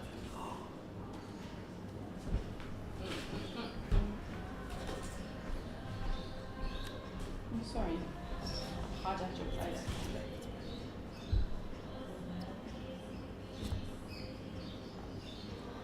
Good day and welcome back to the second innings where the Hollywoodbets Dolphins will be batting now and the DP World Lions will be trying to defend that total, with the DP World Lions having scored 126 in 20 overs, losing 3 wickets, with Karabo Miso scoring the runs today, with Sunette Fulyunlo being her partner, getting them to that total. Previously, before Sunette and Karabo Miso started scoring runs, I was thought that the score might have been a bit lower and probably a bit harder to defend, and I am joined by Omar Karim in the second innings to start off. Thanks, Sarah. Will be interesting to see how the wicket plays now, considering in the morning it did a bit for the bowlers, and as you mentioned, how it does favor the bowlers in the morning. So we'll see if it continues to do that, or if it will flatten out a bit and be easier for the Dolphins to bat on. I definitely think it might be a bit easier for the Dolphins to bat on. I saw later on in the innings with the seamers bowling that there were a few balls that stayed really low. It was one or two, very few balls that stayed low, and it looks like we have Rafael Wemunchu opening the bowling for the DP World Lions from the golf course end, having not played the game yesterday. There's a bit of a change today with Rafael Wemunchu coming in for Ayabonga Kaka. This one's a bit straight and it's driven by Alexandra Candler, and that's gone straight through the fielder, and they get a one off of the first ball of the innings, being Raisibe Ntozake at mid-on. Really good start by Candler, looking positive. Just picked the fielder but misfield and off the mark straight away. Definitely not what you want to be seeing off of the first ball, a bit of a misfield. So I wouldn't say it was too bad of a ball by Rafael Wemunchu. She's got the field for that ball to have been stopped and being a dot ball, but unfortunately for her, it was a run. That one's a bit wider, and that is called wide by the umpire. Alexandra Candler opening the batting with Nicole de Klerk, which has Nicole having been a very key batter for the Dolphins this season, having scored quite a few runs and being a very aggressive batter, being able to go over the top, very strong, as I mentioned earlier in the fielding innings, a very good athlete. Wide again from Rafael Wemunchu. 2 wides in the first over. Not how you want to be setting the tone first up, but... Yeah, and as you mentioned, Nicole de Klerk, the key wicket probably for the Lions along with Candler. De Klerk so far has 194 runs with 250 so far, and she's been the star batsman for the Dolphins. It's a bit straight and it's worked off the pads by Nicole de Klerk, and it's going to be a bit of a foot race with Nonkululeko Tabete and the ball, and she gets there with Jenna Evans chasing after the ball too and picking it up, and that is brilliant running by the Dolphins batters.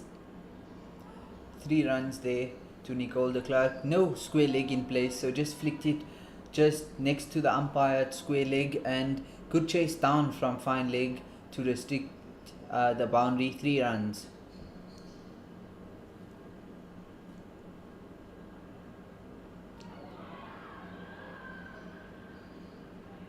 It's very interesting there. It's gone down leg a bit and there's a bit of an appeal, but no wide call by the umpire, so possibly just brushing the pads.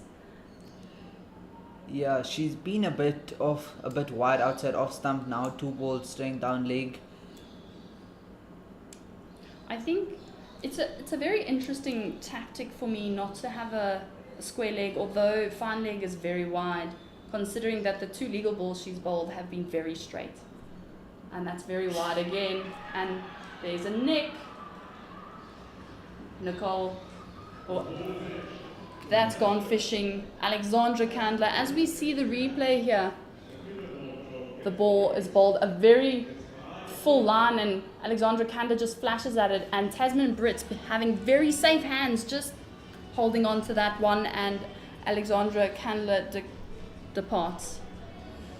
Really wide outside off stump thrown there, and Candler throws her hands at it looking to pick the gap, and thick outside edge straight to Tasman Brits at slip, and a good catch to pick up the early wicket for the Lions. And that's a wicket for Rafael Wemunchu after bowling 2 wides in the over so far. And that is a crucial break for the DP World Lions. Alexandra Candler also having been very key to the Dolphins' success, especially in the 50-over competition. She's very slow to start and usually takes her time to get going. And new to the crease for the Dolphins.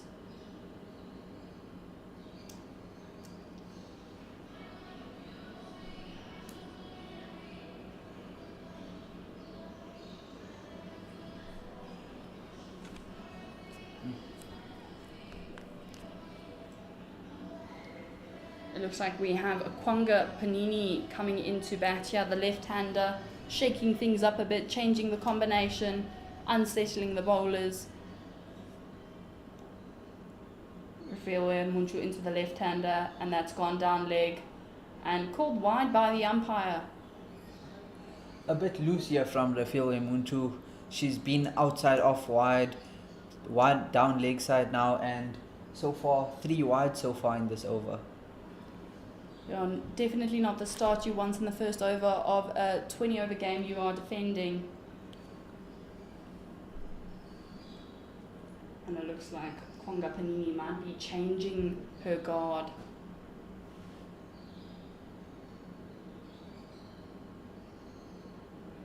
That's a bit straight, and it still goes down the leg side for Kwanga Panini. It looked like it was very close to her body, but still caught a wide as it's gone down the leg side.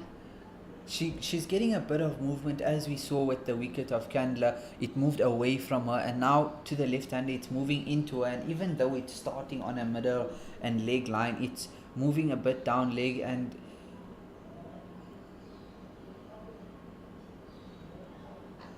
that's a better line from Rafiwe Muntu, outside off and a bit full, and driven straight to Sarah Nettleton in the covers.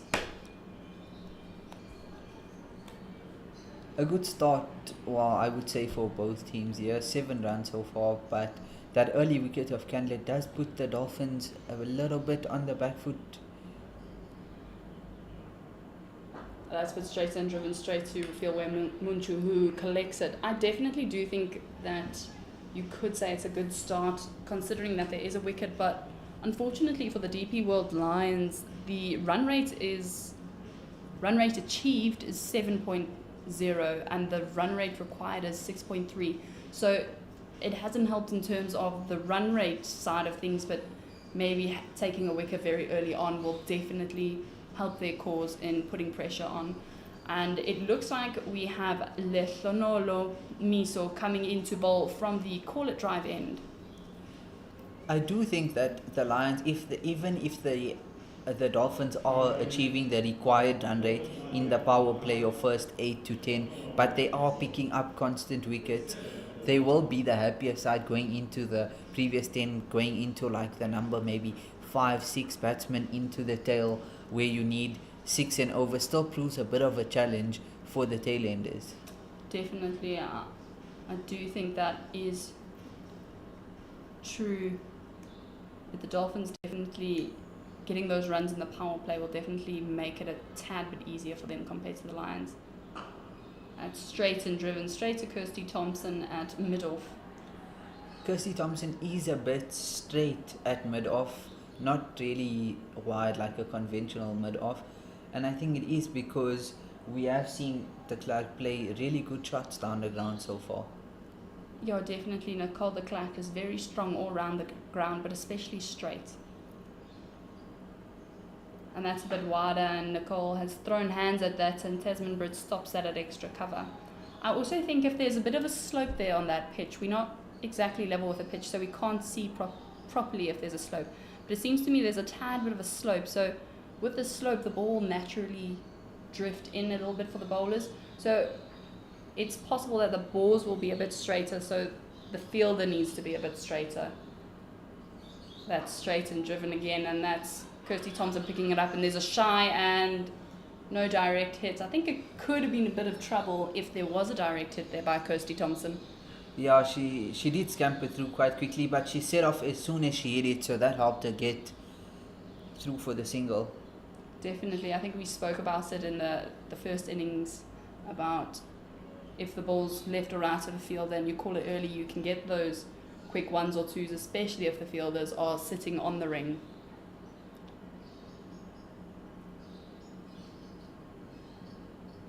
Now Lehlonolo Miso into Kwanga Panini, the left-handed batter. That's straight and worked off the pad, and it's just past Nonkululeko Tabete, but the third man fielder, or fine leg fielder, sorry, Rafiwe Muntu picks it up, and that's 2 runs for the Dolphins.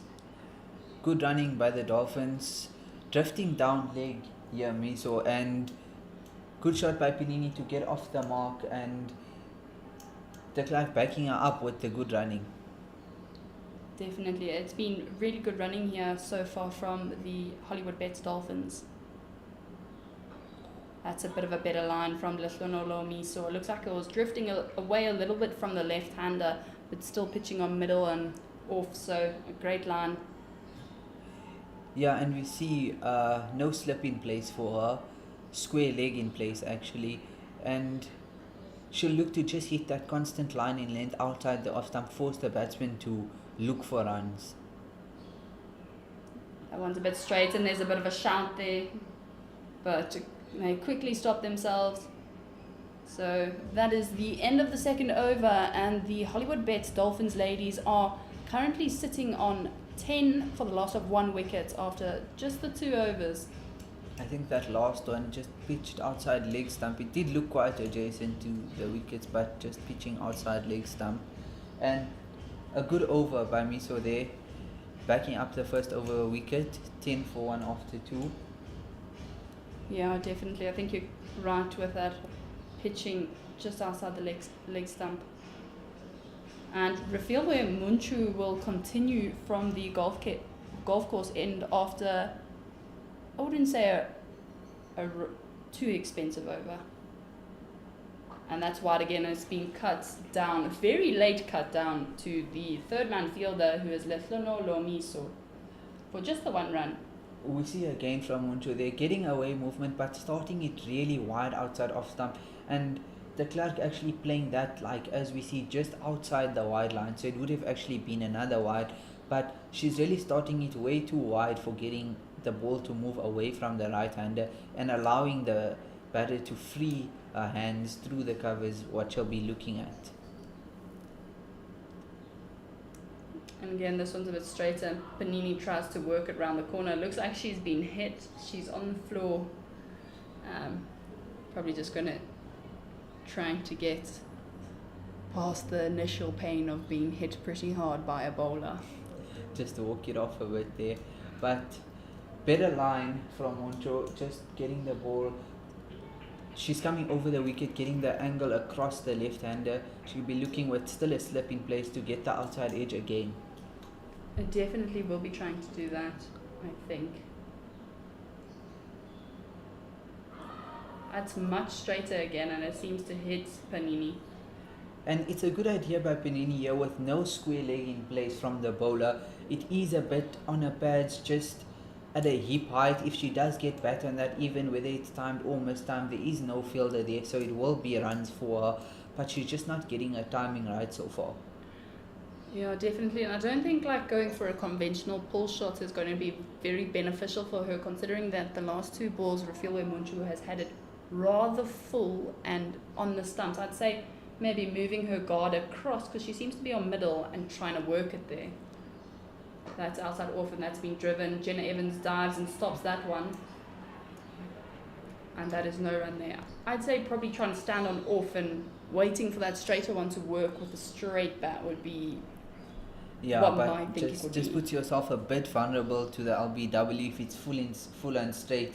Even on leg stump, probably, if it hits your pads there, you're gone.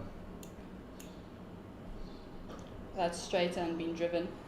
Definitely makes you a bit more vulnerable, but I think playing a flat bat shot and trying to swat a full one is not helping your case either, to be quite honest. I think if you're trying to flat bat it, that brings in a bottom edge, a top edge, and as you mentioned, also with moving across to the off stump, making you a bit vulnerable if you are trying to swat it to an LBW. That one's a bit wide, and that's been called wide by the umpire. And the Lions have actually fielded really well so far, albeit just 3 overs almost done so far. But if they can squeeze the new batter, keep her as she is 2 of 9 so far, just keep the run rate down, keep her on strike, squeezing her, keep de Klerk away from the strike and able to rotate. And that's a bit straighter, and there's a shout from Karabo Miso, the wicketkeeper, but umpire says not out, and that is the end of the third over, and the DP World Lions have restricted the Dolphins to 12 for the loss of 1 wicket so far, with Kwanga Panini having scored 2 of 10. That will be putting quite a bit of pressure on Nicole de Klerk, known for her big hitting and powerful cricket shots. And the Lions were quite similar if you look at the comparisons between the two. The Lions were 24 for 2 of the power play. So the Dolphins, I don't think they should put themselves too much in a spot of bother, but as long as just keep batting, wait for the bad ball, and these good balls, if they can just look to rotate strike a bit more. And Lehlonomiso, and again, it's straight, and there's a bit of a shout, but no interest. I think that one was going probably down a bit. That was a beautiful ball, though, pitching on off about and cutting in quite a bit off the pitch. Yeah, that looked like it just, the nip back did the Clark there, because she got on her front foot looking to punch that down the ground, but just nipped in and beat the bat.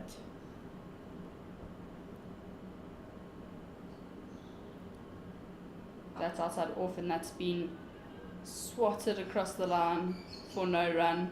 Looks like it's Captain Khomoso Rapo diving and missing that one. As you mentioned earlier, how the Lions failed to capitalize properly in the power play, the Dolphins will really look to do the opposite here and capitalize, actually get themselves a bit ahead of the required run rate, but they are struggling so far in this power play. Yeah, they definitely are struggling so far on this power play. That's a great pickup from Sarah Nettleton and a direct hit, but Nicole de Klerk very well in her crease, so no chance there, I'd say. Yeah, a bit of a mix-up, but an early call from Panini sending the Clark back saved her actually from getting run out there. Definitely. And it looks like still the same field for Lihlonolo Miso, having only fine leg and a third man out. And Miso's been good so far this over. She's been wicket to wicket, forcing the Clark to play off her wickets and not giving her room to free her hands. And that's a bit shorter outside off, and that's been punched into the covers.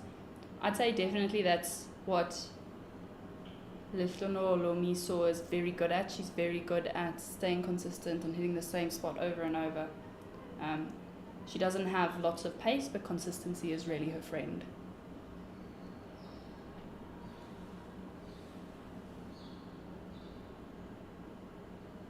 That's a bit straighter, and that's a lofted drive, and Kirsty Thompson dives but just misses out. That was a great effort by Kirsty Thompson. Yeah, as we see, Miso putting the pressure on the Clark again at the wickets, forcing her to make her own pace, forcing her to pick her own gaps, and she goes back over the bowler's head but doesn't get all of it, and it was in the air. Good effort by Kirsty Thompson, but just got her hand to it but put down. Very close. So also a bit of a distance to travel. Lihlonolo Miso in against the left-hander Kwanga Panini, and that's a bit wide and driven straight to the middle fielder Jenna Evans for no run.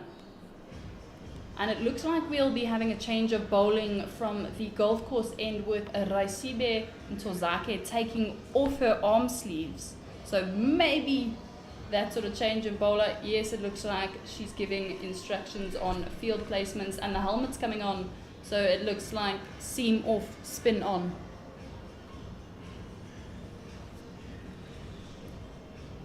And with the Clark now on strike, as we saw, she is a bit under pressure, looking for runs from the previous over, and maybe just the Lions thinking getting the spinner on will force her to do something rash and hopefully bring them another wicket.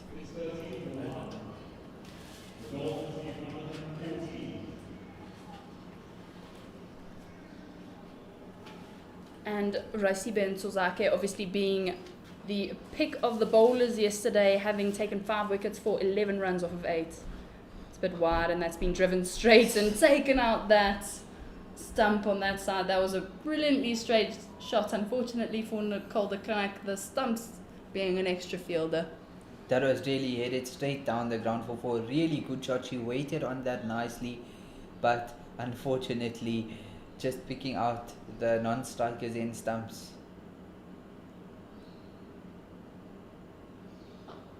And that's hit straight to the mid-wicket fielder. And Nicole de Klerk departs for 5 off of 13 balls.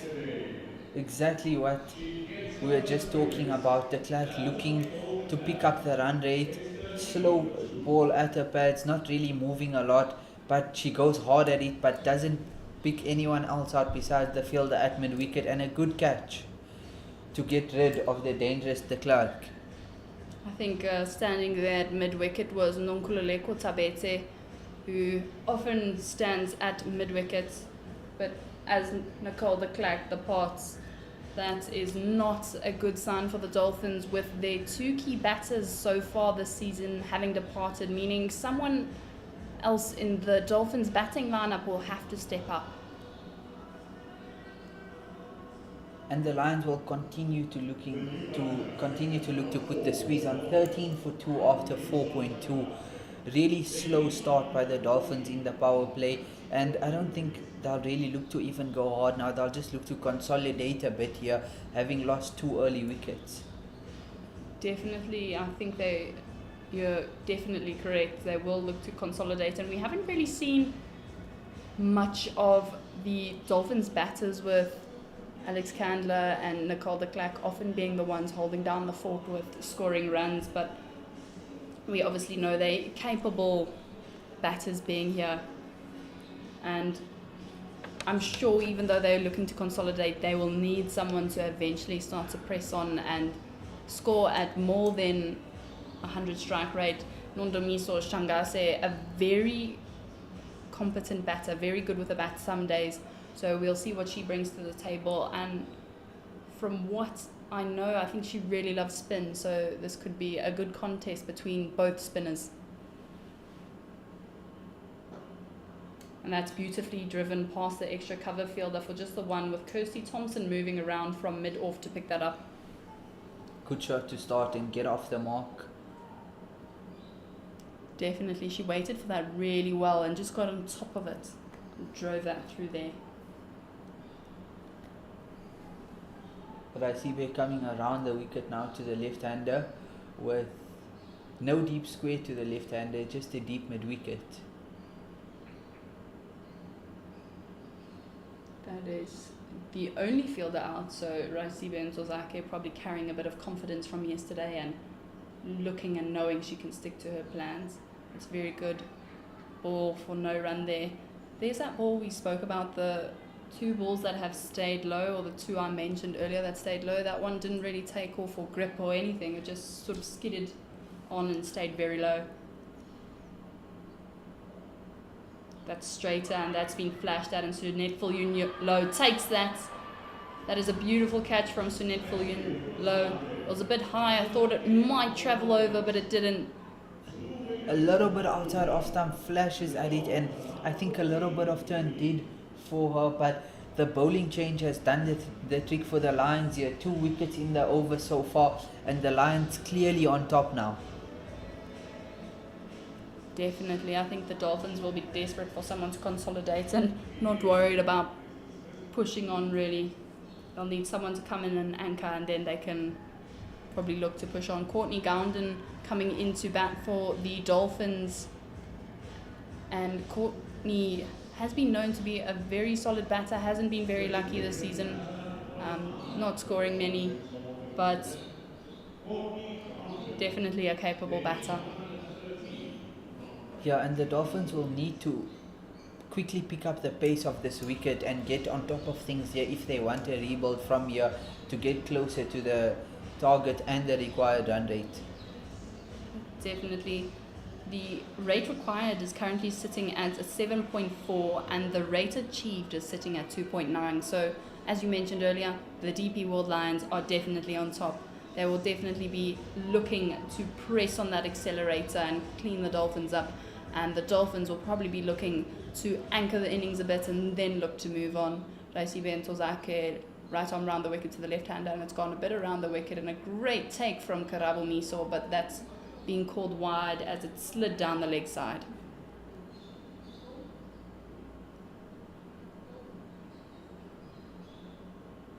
This one's a bit straighter, and it moves beautifully away from the batter, and just tickles past the edge of the batter. Really well bowled. They drew her in onto the front foot and it just moved away perfectly. And the Dolphins need to, as much as they need to consolidate, they need to also be smart in their batting here. Because if they really just continue to dot up, the run rate will be above 8 and over before they know it. And if they continue losing wickets, they have no base to have a go at that 8 run and over towards the back end. Yeah, definitely. But I think the DP World Lions bowling really well in the second half. It looks like our conditions prediction or analysing was probably not on par with what the Wanderers usually does, considering that there's been a bit of purchase there for the spinners. And there is a new bowler coming into the attack from the call it drive end, Khomotso Rapo, the skipper of the DP World Lions, with Nondamiso Shangase on strike. It's a bit full, and she moved back to a bit of a full one and just killed the ball. It was nicely flighted up by Rapu, and she could have just got forward and punched that down the ground, but she put herself in a spot of bother there, going back to a really full ball. Definitely a bit of a spot of bother, and that can cause quite a few mistakes. That one's outside the off stump, and Nondamiso Shangase flashes her hands at it, and it goes straight to Kirsty Thompson for no run. Definitely say going back to that extremely full ball could get you in quite a bit of trouble if you haven't quite read it properly. This one's a beautiful ball outside off, and that's been flashed at, and it's gone through the inner ring, and it's going to run away for 4. A little bit of a misfield on the edge of the inner ring. She timed that really well, got back and leant into it really nicely, and she picks the gap and a much needed boundary for the Dolphins. Definitely a much needed boundary, and probably a little bit of pressure off of the current 2 batters coming in. I know they haven't caught up quite a lot, but last time we mentioned the rate achieved, it was 2.9, and after that 4 and a few runs, the rate achieved has crept up to 3.5. This one's a bit straighter, and that's been defended for no run. That was the perfect length. Better delivery there by Rapu this time, bringing the wickets and the LBW in play instead of the previous ball where she gave her a lot of room outside off stump. This one's outside off again, and she's moved really well to give herself more room. That one wasn't quite as wide as the ball you mentioned earlier, but she still managed to give herself room and cut that into the covers for no run.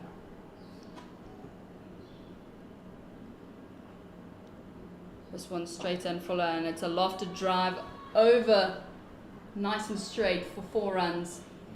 That one was beautifully straight, so even if it bounced in between the fielders on the inner ring, that was a very low chance of being caught, but it was beautifully lofted over, straight drive for 4 runs. Really good shot to end the over. A little bit on the fuller side by Rapo, and nicely put away to the boundary, and into a really good over for the Dolphins. 8 runs off it, the most they've achieved off an over so far. And so far, as we look at the Dolphins batting, Alexandra Candler falling for 1, Nicole de Klerk for 5, Kwanga Pinini for 2. The top 3 really falling cheaply and scoring really slowly. Nondumise Shangaze and Courtney Gounden will be looking to bring them back in the chase so far, as after the power play, the Dolphins are 23 for 3. And that is the umpire from the golf course end signalling the end of the power play. That one's a bit straight, and try to work that around the pads with Karabomiso chasing that one to make sure they don't get that single.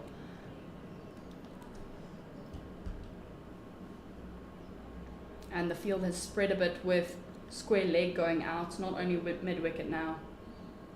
This one's outside off, and Courtney Gounden flashes her hands at that, but sort of mishits it, and it goes straight down the pitch with Raisibe and Tuzake just picking it up.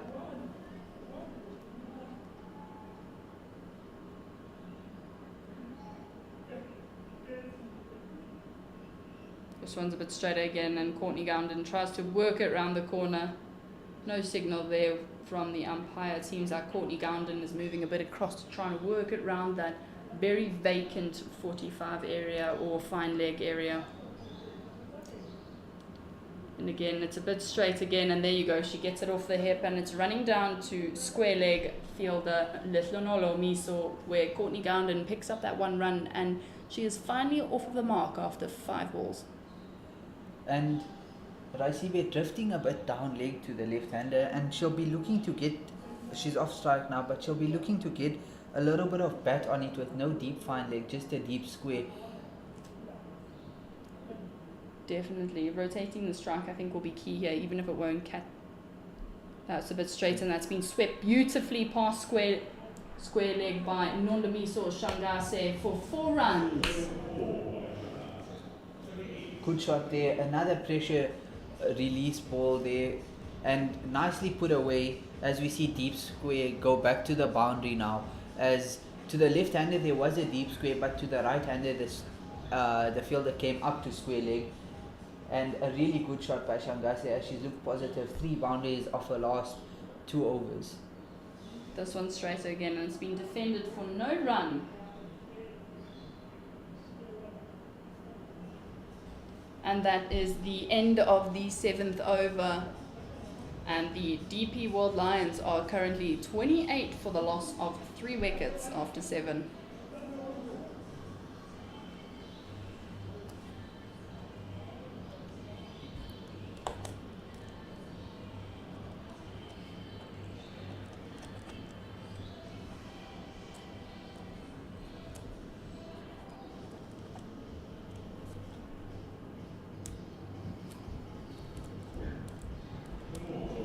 And that will be a change in commentary with Simon Gear joining Omar Karim.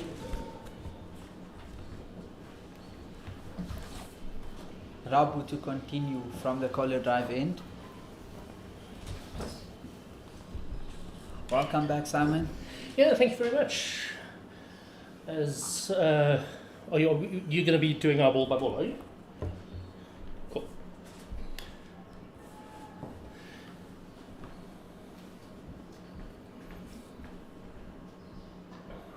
Full and pulled away to the field at deep mid wicket for a single. Good intent now these last 2-3 overs from Dolphins as they lost early wickets, and the required run rate creeping up just to close to 8 and over now. Khomotso Rapu bowling from this end. She's in her 2nd over. It's a little bit expensive so far, going for about a run a ball. Ooh, Fuller and Shangase goes back to a little bit of a full ball. Defends it, just blocks it down into the ground. Real charismatic leader of this Lions team, Basta Rapu, has been around cricket for many, many years. Fuller and hit down the ground. Long on in place now, as we saw as Rapu's last over. Shangase did hit her down the ground for 4, so she's dropped her long on and long off back as we see them both come into the field now for Courtney Gandon. Yeah, clearly a different set of plans. In fact, they're even moving, well, it's the left-hander, so they're moving the short third man across. And cover sweeper dropping out now as well for the left-hander. 3 fielders out for the Lions with a mid-off and mid-on in place. Seems to be a little bit of admin exactly where they want that sweeper on the offside. Anyway, they managed to sort it out. Short put away just for a single though. Looked like a bit of a quicker one there from Rapu. Just, I think, saved it there because it was short, and Courtney Gandon will be a bit frustrated not being able to pick the gap and just getting a single off that short ball. Yeah, they've been rather becalmed, have the Dolphins ladies. Oh, a little bit uppish. I think she looked to just play that a little bit on the leg side, and it turned away but just bounced short of cover. Good over and good comeback from Rapu after going for 8 in a first. She's gone for 3 in the second. 31 for 3 after 8. Yeah, she got a bit of the leading edge there, and it just looped away, but unfortunately cover not able to get across the wall. Mid-wicket was cover was not able to get across to collect it. I think the Lions will be very pleased with how this game is progressing. When you and I first were on air together this morning, we had a sense that they were a little bit becalmed, but they managed to get to a really, really good total of 126. Would have been 127 if it wasn't for the the short run on the very last ball of the day. Sarah Nettleton to take up the attack. Sarah Nettleton coming around the wicket to the left-hander.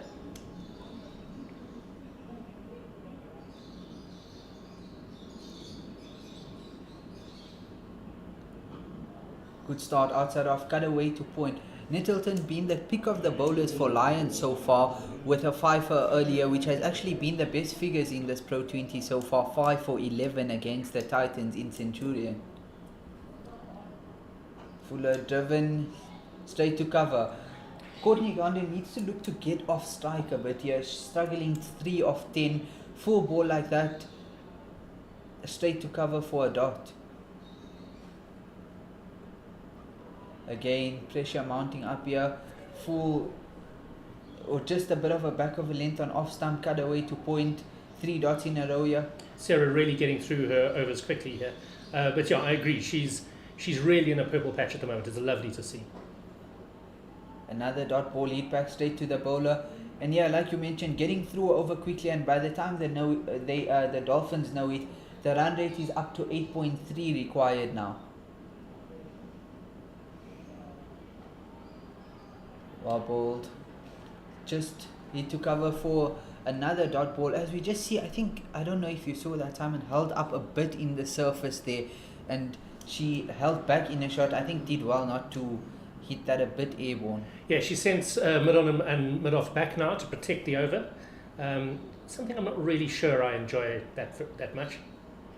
Good fielding by Tasman Brits as they get through for a single. I think also not only protecting the over, the Lions would prefer to keep Courtney Gandhi on strike. Giving her the single gets her back on strike for the next over, as she's only on 4 of 14. So a really good over by Nettleton to start. Just a single off, as 32 for 3 after 9. Yeah, one of the loveliest ladies in South African cricket, Sarah Nettleton. I first saw her as a 5-year-old bowling at a picnic, and I remember being absolutely flabbergasted. I'd never seen any child of any gender bowling as well as she was bowling at that age, and to see her progressing up through the ranks has been wonderful. It looks like let's see who's coming in on the side. It is Rafilwe Moncho, who is going to be bowling her second spell from the quarter drive end. She's another player who I umpired when she was a teenager. Very, very exciting prospect who maybe hasn't quite fulfilled the promise we hoped at that age, but really, really nice to see her bowling for the Lions. I'd like to see her really come in hard and try and get the pace and bounce that she had in buckets as a 16-year-old. Yeah, and a change of ends here with no deep third and deep fine this time, just a short third and short fine, rather having fielders down the ground.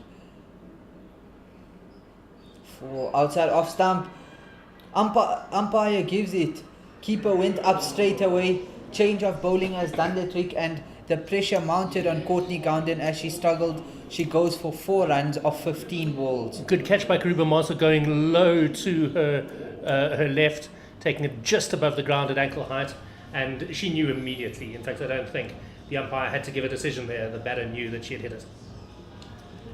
The change of bowling has worked for the Lions. Just as a little bit of a partnership was building, the Dolphins lose another wicket as the required run rate is now 8.8 runs per over.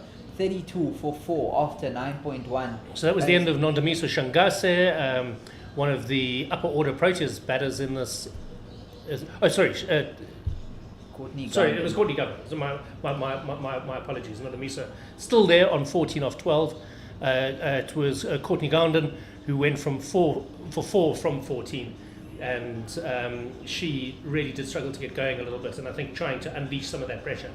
So Shangase now joined by Zintle Mali, and they're really going to have to put together a partnership here if Dolphins have any hope of competing. Still 95 runs to win in a shade over 10 overs, so a run rate required of close on 9 runs and over. And as we saw how Moncho picked up an early wicket, which was scored at slip by Tasman Brits, a wide ball outside off moving away from the batsman, and again the same thing has got a second wicket. outside off stump batsman throwing her hands at it, and a really good catch, as you said, down low by Miso. Well, I mean, it's interesting that she's taken those 2 wickets behind the wicket, and yet her field setting is of long on, long off. Good start, full at the wicket, well defended by Zintle Mali. And as much as the Dolphins would need to consolidate, they really need to try and go down with a fight instead of just letting the sun rate creep up. As just an over ago we mentioned it creeping up to 8, and now it's creeping up to 8.9 and over.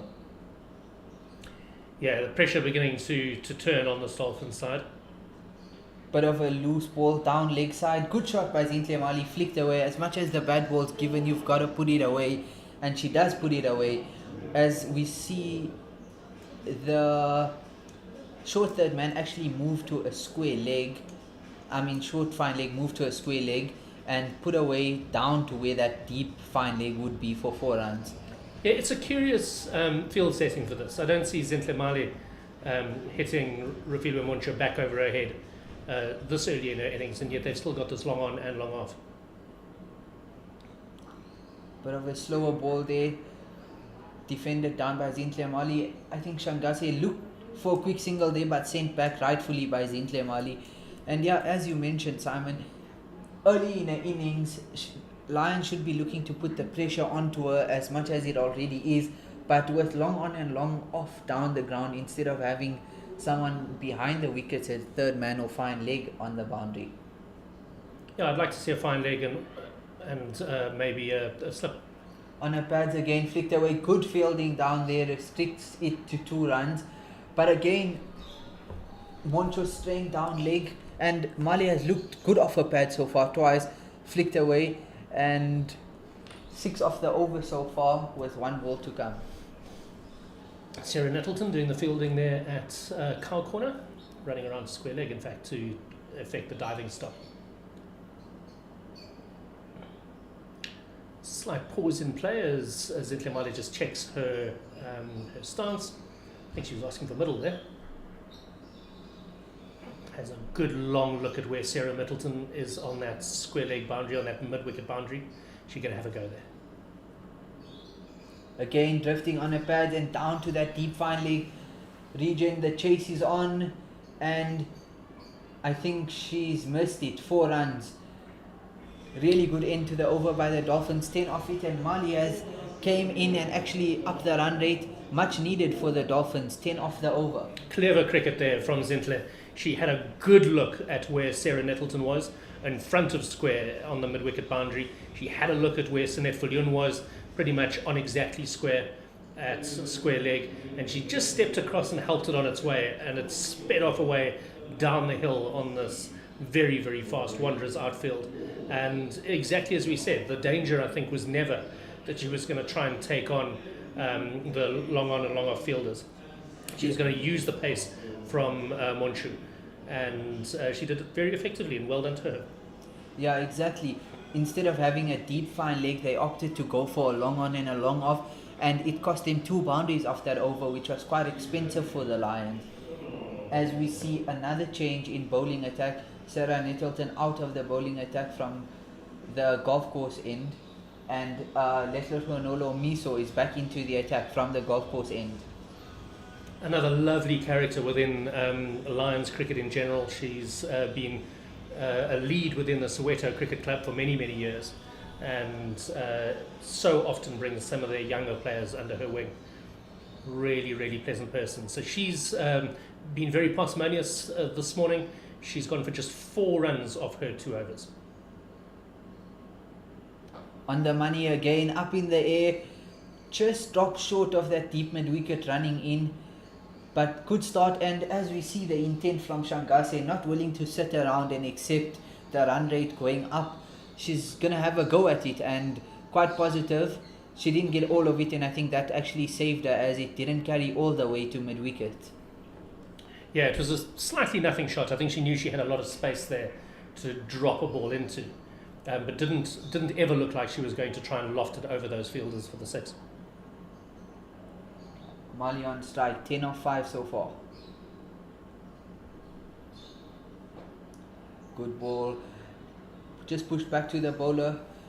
Meso has really been wicket to wicket, not giving the batsman any room to free their hands. Her first 2 overs really economical, just going for 4, and she'll look to continue that, keep the run rate going up and keep the dot balls mounting up on the batsman.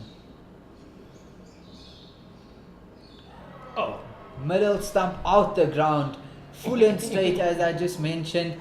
Molly looked to flick that onto the leg side, and she's completely missed it, and her middle stumps castled out the ground as another wicket falls for the Dolphins. that's Zintle Male gone for 10. She really did play across a straight one there. And yeah, exactly as you were saying, Miso, a wicket-to-wicket bowler, very, very consistent. She's always one of those you miss, I hit bowlers. In fact, I often think if we could combine the pace and bounce and height of Refuele Moncho with Lefranolo Miso's consistency, we really, really would have a world-class bowler. Miso maybe not just quite fast enough to be making it on the international stage, but an excellently worked wicket there, and straight through the guard of Mali, who was looking quite dangerous. Yeah, and it's a much deserved wicket for Miso here. She's been on the money since ball 1, and Seshni Naidu into the crease now, with Dolphins really under pressure now. 43 for 5 after 10.3 overs, and it's looking like a bit of a repeat of yesterday's 50 over with Dolphins batsmen crumbling. Yeah, it was a bit of a disaster yesterday, to be honest. I think they lost their last 5 wickets for 10 runs, something like that. It was really, they were at about this sort of stage, 43 for 5, and all out for 62. And I think there will have been some soul searching last night. Again full at the stumps, and as you mentioned, again last over new batsmen at the crease, but still Lions opting to have that long on and long off out, playing the safe game maybe, rather giving away the single than the boundary.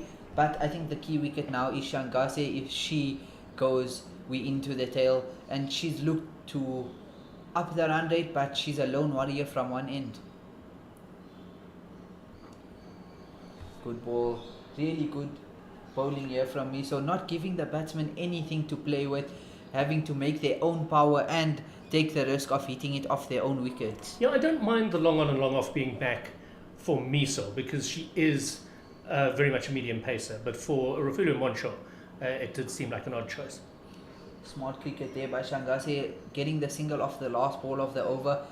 Really good over, 3 runs and a wicket as Meso came back into the attack from the golf course end, a change that has brought about the wicket for the Lions. The enthusiasm of Miso running back to get her helmet, running between the wickets, as well as KB Miso we're talking about now, the wicketkeeper. Just one of the real live wires of South African cricket, and such a joy to watch. Nettleton, change of ends for her coming now from the cooler drive end. And I think at a similar point, the Lions were 55, albeit for 3. But at a similar point, the 2 wicket, the Dolphins at 45, just scoring at 4 and over, where the Lions were at 5 and over. But what the Lions did well is Sunet Viljoen and Karabo Miso gave themselves an opportunity with wickets in hand to go in that last 5 overs, and that's what benefited them. But here with the Dolphins 5 down, no wickets really to play with, just 1 more wicket and we'll be into the tail. Comes down the track, good fielding off her own bowling by Nettleton.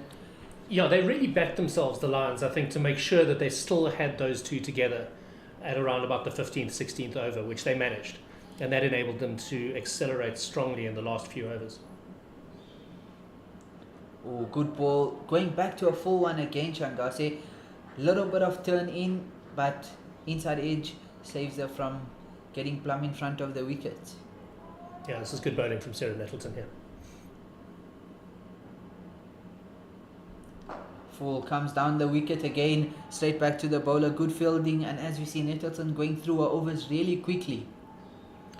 Nettleton didn't see that, but Shangase was practicing the reverse sweep. I think Sarah would love to see Shangase having a go at that, bringing the LBW into play. dropped a little bit short and put away to the deep square leg fielder for a single. I think Shangase just got a little bit the better of Nettleton, where she expected her to come down the track again, so dropped it a bit short, but she stayed back in a crease and got the short one, put it away for the single down to deep square. As we see Seshni Naidu on strike now.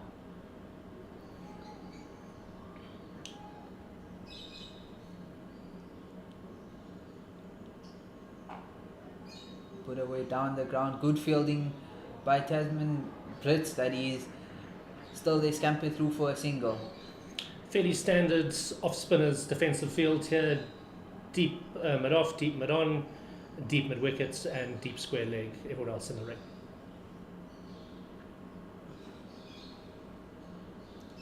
Bit of a wide one. I think she saw Shangase take a step outside the crease, so she went a little wider to look for that stumping, but Shangase stayed in a crease and let it go through for a wide.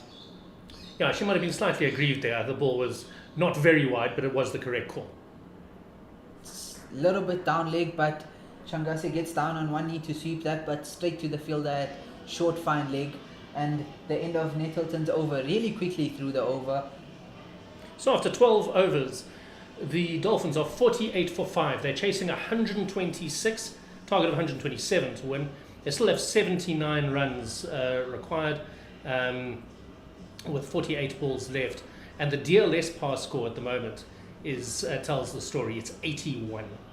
So they're at 48 for 5. They are a long way behind the curve. Another change of bowling as Raisibe comes back from the golf course end. So far 2 for 7 of the 2 overs. She did pick up 2 big wickets early on, and she'll look to continue chipping away at the Dolphins batters and continue getting wickets. Slice has bowled very well today. Just 7 runs off her 2 overs for 2 wickets which she took in her first over. Full at the stumps, good shot down the ground. I think she did get a bit of a hand on that, and just a single down the ground. Or good throw actually down there from the long on fielder, direct hit. Yeah, probably not being helpful, Jenna Evans, by hitting the stumps there, but she's got a strong arm on her and is probably feeling like a little bit of a passenger today. She didn't get to bat, doesn't look like she's going to get a ball, so she's certainly going to make it count with her throws. Raisibe to Shangase here. Little bit of a attempt to hit that. I don't know why she's going all the way, but bounces short of Jenna Evans, and just another single to Shangase.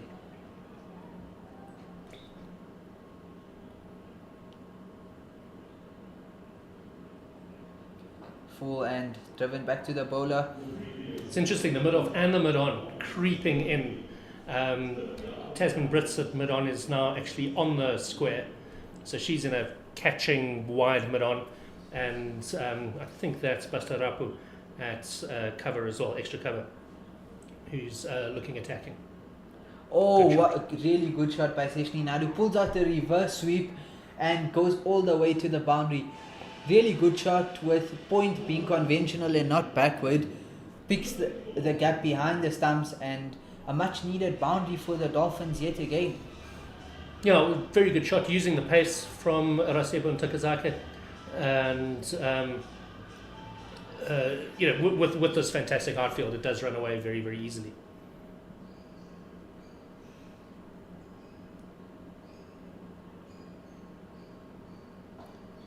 Little bit of turn as we see there from Rasebo, just blocked away by Naidu, just to extra cover for a dot ball. She's keeping it tight.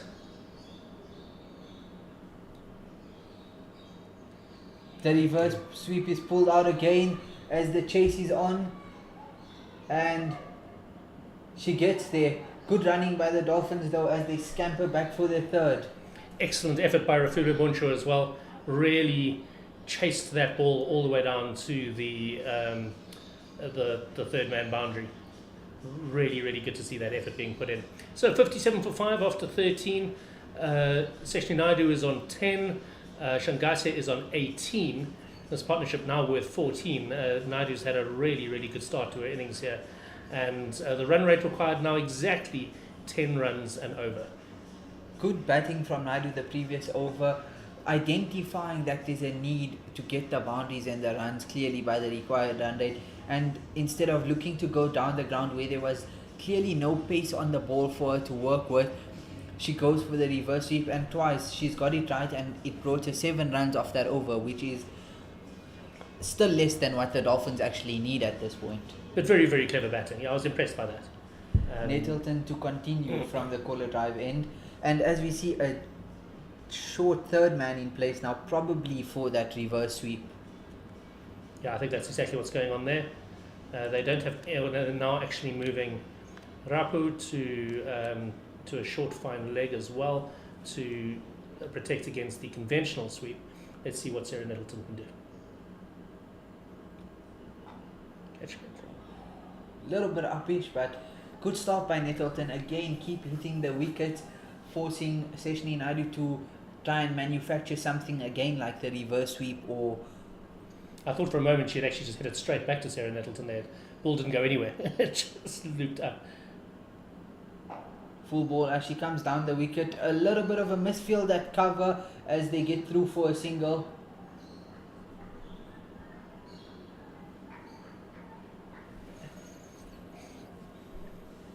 Yeah, I mean, I think the Lions know that they're hugely on top here, and as long as they can keep it reasonably tight and maybe burgle a wicket or two, they're going to be absolutely fine. I don't think that these two are going to go at more than 10 runs and over for the last 7 overs, which is what is required. Shangase comes down in a really good shot. A misfield by deep mid-wicket and 4 runs. I do think that was actually a shot that really deserved 4 runs. She was unlucky not to pick the gap, but a bit of a misfield down there.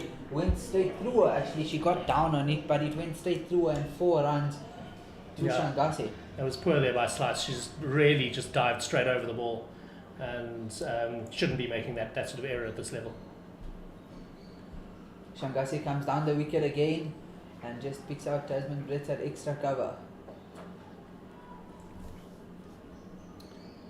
62 for 5 now, 13.4 overs.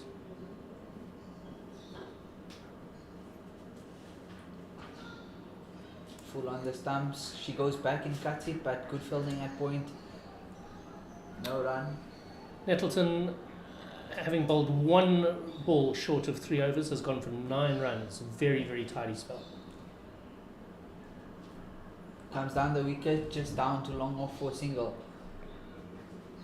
So that is the end of the 14th over. Thanks very much, Omar. It was a pleasure sitting with you over the last 7 overs, and I'll be joined by Sarah Barber in a moment. The score is 63 for 5. The two batters there, Seshni Naidu, she's on 11. She's really come out all guns blazing, but playing clever cricket, using the pace, nurdling the ball, playing the reverse sweep, all of those sort of things. She's on 11. Shangase is on 23. She's now the anchor and has to make sure that everyone else is able to bat around her for these last 6 overs. The Dolphins require 64 to win, with a run rate required of 10.7 over these 6 overs. Welcome, Sarah.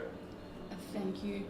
And it looks like there's been a bit of a push here from Seshni Naidu and Nondomiso Shangase, which is really good to see some intent coming out after that big collapse there. Desire to see whether she can save her blushes from that misfield towards the end of the previous over. She's going to be resuming from the golf course end, just moving some of her field around a little bit, dropping a square leg all the way back to the boundary. Not a hell of a lot of protection for the sweep and the reverse sweep. 2 fielders up in the ring, and then long on and long off, and car corner all back on the boundary. This one's nice and outside the offside, and it's been hit very far up, and Raisi Bentozake takes that catch. That's a brilliant catch, running back over her shoulder and just takes it with very much ease. Yeah, she's definitely managed to get a pardon from her poor fielding 3 balls ago. Excellent catch. As you said, running back over her shoulder out to the edge of the square, where she was able to take that. Luckily, no other fielders around, so there was no confusion as to whose catch that was. And that is the end of Nondomisa Shangase, gone for 23. Yeah, I must say, I thought I was going a bit straighter from the angle here, but my eyes misjudging. Luckily, I wasn't under that catch by the sounds of my eyes today. Yeah, but I think that was a bit of a doing there from me. I said that they were going nicely, and then I just jinxed them, maybe. The commentator's jinx is a real thing, Sarah, I absolutely assure you. Yeah, I've heard you quite... I basically ended Hashim Amla's career early, I think, by constantly talking about how this was the match where he was finally going to score another 100, and all my mates would look at me and go, "Oh, for goodness sakes," and then he would be out. Yes, I've heard quite a lot of chat about you being quite the commentator's curse. So Shangasi will be very, very happy with that. She's now taken 3 wickets in this game, and that's 8 for the weekend. Yeah, she's been absolutely brilliant throughout the weekend. This one's a bit straighter, and that's been hit very well over extra cover, and Kirsty Thompson is going to cut that off, and they are going to get 2 runs off of that ball. Yeah, confident shot first up from Mlaba. Inside out over cover, but it's worked out. I think that's what you get when you're a global superstar. You get the confidence to be able to play those shots. Definitely, and I think coming in with confidence on this pitch here today is really what's done batters really well. We saw Karabo Miso come in with quite a bit of confidence. She was walking very confidently, and she capitalized off that confidence and scored some runs. It's in again and straight, and she's absolutely hauled bat at that, but Sunette Viljoen is under it, and she takes it. Non-Kululeko Imlaba departs. There is such a thing as too much confidence, I suspect. She's gone for 2. She had obviously decided she was going to try and hit the Dolphins out of trouble, but Sunette Viljoen is not going to drop those out at deep mid-wicket. And so she departs 2 for 2. And the Dolphins now 65 for 7. They have managed to score more than they did in their 50 overs yesterday. Not that they used all the 50 overs, but they're certainly up against it now. The run rate required is over 11 runs and over. And they've got 2 relatively new batters at the crease. Naidu, who's batted well for her 11, but definitely needed to bat around a senior player. And it will be Kara Fisher coming to the crease now to join Seshni Naidu to see whether they can perhaps get the Dolphins at least deep. That's always the trick with these sort of chases. Just go as deep as you possibly can, and sometimes miracles happen.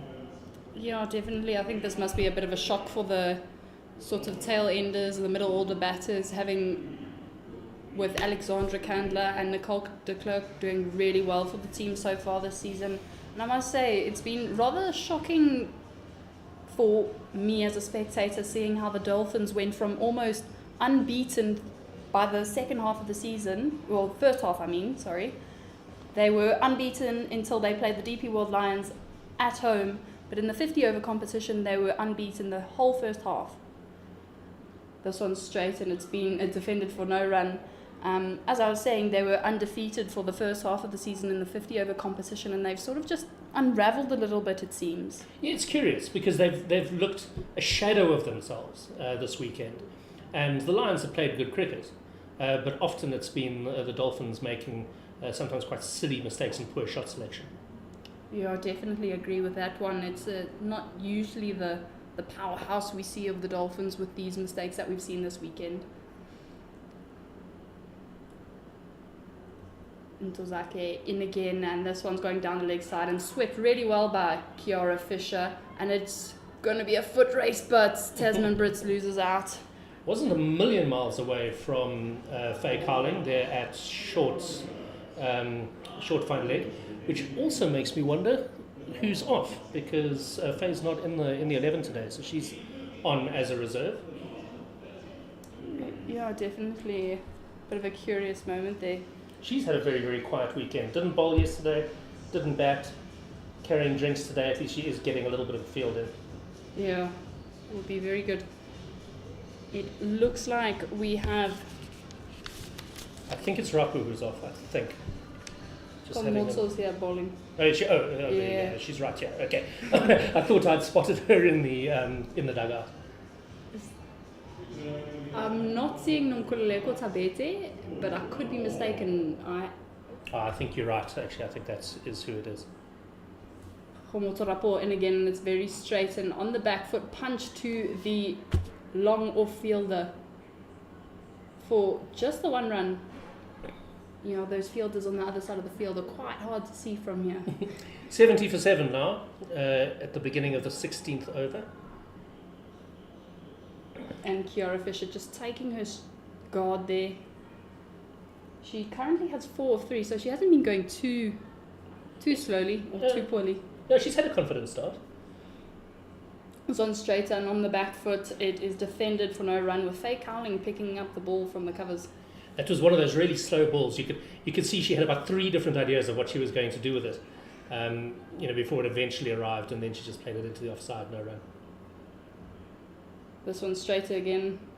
Same thing again. It held quite nicely in the pitch there. That one seemed a tad bit flatter and quicker, but it just held in the pitch a bit, and she had to wait for it. And as you said earlier, which was a really great way of explaining it, a few different ideas. This one's nice and straight, a bit more flight and fuller, and that's been almost mishit to that square leg sweeper or square leg fielder out in the deep. Here's Sinette filling low, who chooses to just loft it softly back into Karabo Mesa.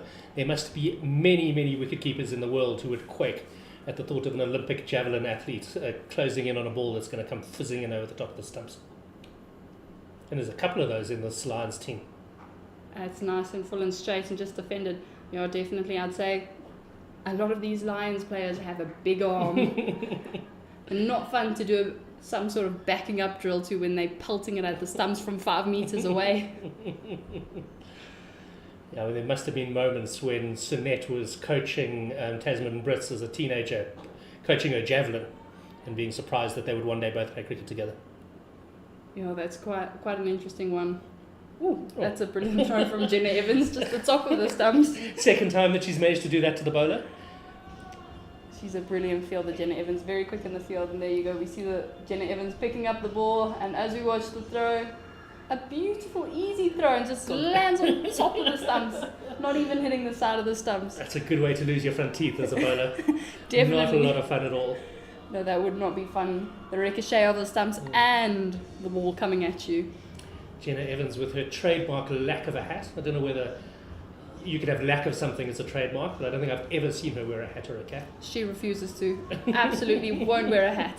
It gets in her way, apparently. It's fine. She's got a thick head of hair, whereas if I even think about a blue sky without a hat on, I'm going to get sunburned. Or I just get sunburnt in the middle parting of my hair because I'm so pale. Yeah, a middle parting for me is a thing of the past. I think the last time I managed to achieve one of those, I was about 18. Nettleton in again from the golf course end. Ball's just outside of off and it's driven straight back to her for no run. Bit of a crowd catch there, banged into the ground and then on the bounce to Sarah. Been very economical so far. And again, it's a bit wider, but a bit full, and she's gone on the back foot there and sort of punched it into the covers, with Seshi Naidu having slowed down a little bit from her quick, explosive start. Sarah's always been a class player, but she's bowling particularly well this season. Has she changed anything? And there's the lap comes out and it's around the shoulder. Faye Cowling picks it up and a bit of a slip doesn't allow for the early release, and that's 1 run. I don't think I'm not aware of anything that Sarah Nettleton has changed, but as you've said, she's been very impressive so far this season. Even if she hasn't taken wickets, she's gone for very few runs, been very economical. She's been a real asset to the Lions bowling lineup. This one's outside off, and it's also been punched sort of to the point fielder, Rafiwe Munchu, for no run. She's also now getting to the stage where she's been in this Lions team for 4 or 5 seasons now. It's been, she's progressing up to being one of the senior players, no longer the little bright-eyed teenager. Definitely, that one's a bit shorter and punched straight to Tasman Brits, who collects it for no run. I must say this season I've been seeing a lot more purchase. She's been getting a lot more purchase on the pitch. I've been seeing her turn it a lot more. This one's a bit straight and Courtney tries to go around the corner. Kiara tries to go around the corner. Not given as a wide by Davies Radebe, so obviously it came off something. But judging by KB Miso's fairly relaxed reaction, I don't think it was bad. No. I must say Karabo Miso has been very impressive behind the stumps, and as we see there, the match summary so far with the Hollywoodbets Dolphins currently sitting on 73 for a loss of 7. The pick of the batters for the DP World Lions, Karabo Miso 56 not out, and the pick of the bowlers for the Dolphins, Nonkululeko Mlaba 1 for 16 after 3. Pick of the batters so far for the Hollywoodbets Dolphins, Nondamiso Shangase 23 runs. Khomotso Rapo in again from the call it drive end.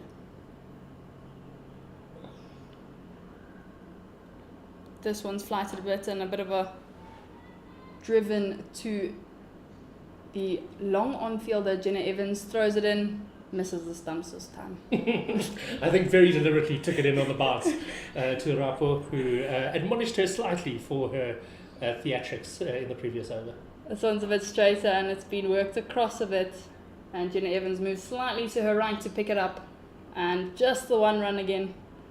That bounce is getting very deliberate. How senior a player does Jenna have to be before we can just all call her Jevons like we do off air? Oh, I'm not sure.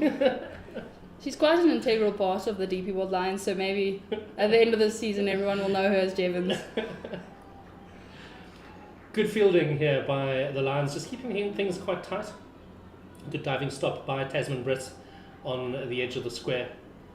And the Lions knowing now that I think that they're closing in on a victory. The run rate required is over 20 runs and over. Rapo. And again, this one's a bit straighter, and it's Session Naru opened up her front foot and gave it a half swing, a half punt, straight to Jenna Evans for just the one run. Who underarms it to Rapo and who makes a bit of a hash of it, not really sure whether it's going to come in on the bounce or not. Her and Rapo, Jenna and Rapo just not quite being on the same page today. No, I think sometimes Jenna Evans also has an enormous arm. She can throw the ball quite a distance, and sometimes maybe not, especially when there's no cloud cover, and sometimes it just takes off at the Wanderers. So sometimes someone without an arm can just get it in really well. That's a beautiful line from Khomotso Rapo. Did she play a little bit of baseball, or do I have that role? It was one of those Stain City girls, I think, played some baseball. It was one of the ones with a big arm, and it's someone I've always vaguely thought is Jenna, but obviously not. I'm not quite sure. I know Jenna is I don't know if you call it a Springbok scout.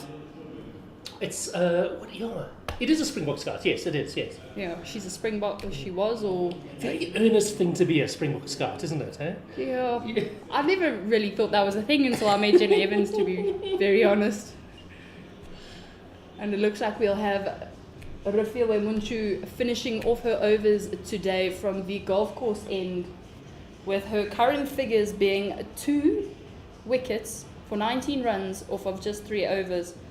And it looks like we have square leg out, deep mid wicket, long on and long off, with all the offside fielders in. So probably just looking to bowl a bit straighter, attack those stumps. Both those wickets are exactly the sort of wickets I wanted to see Moncho take. An edge to first slip in the first over, and an edge to Karabo Miso later on in her spell. And that's a bit full and straight and work to the deep mid-wicket fielder, who's Sanet Fullion low and picks it up and just for one run, and that rocket arm getting it in easily. Yeah, I must say she moves the ball incredibly well. It's very daunting sometimes when she's got the new ball and she's moving it every which way.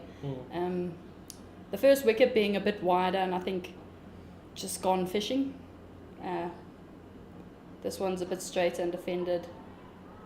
And it goes past Rafiwe Munchu, so Jenna Evans has to run in from long on to pick that up.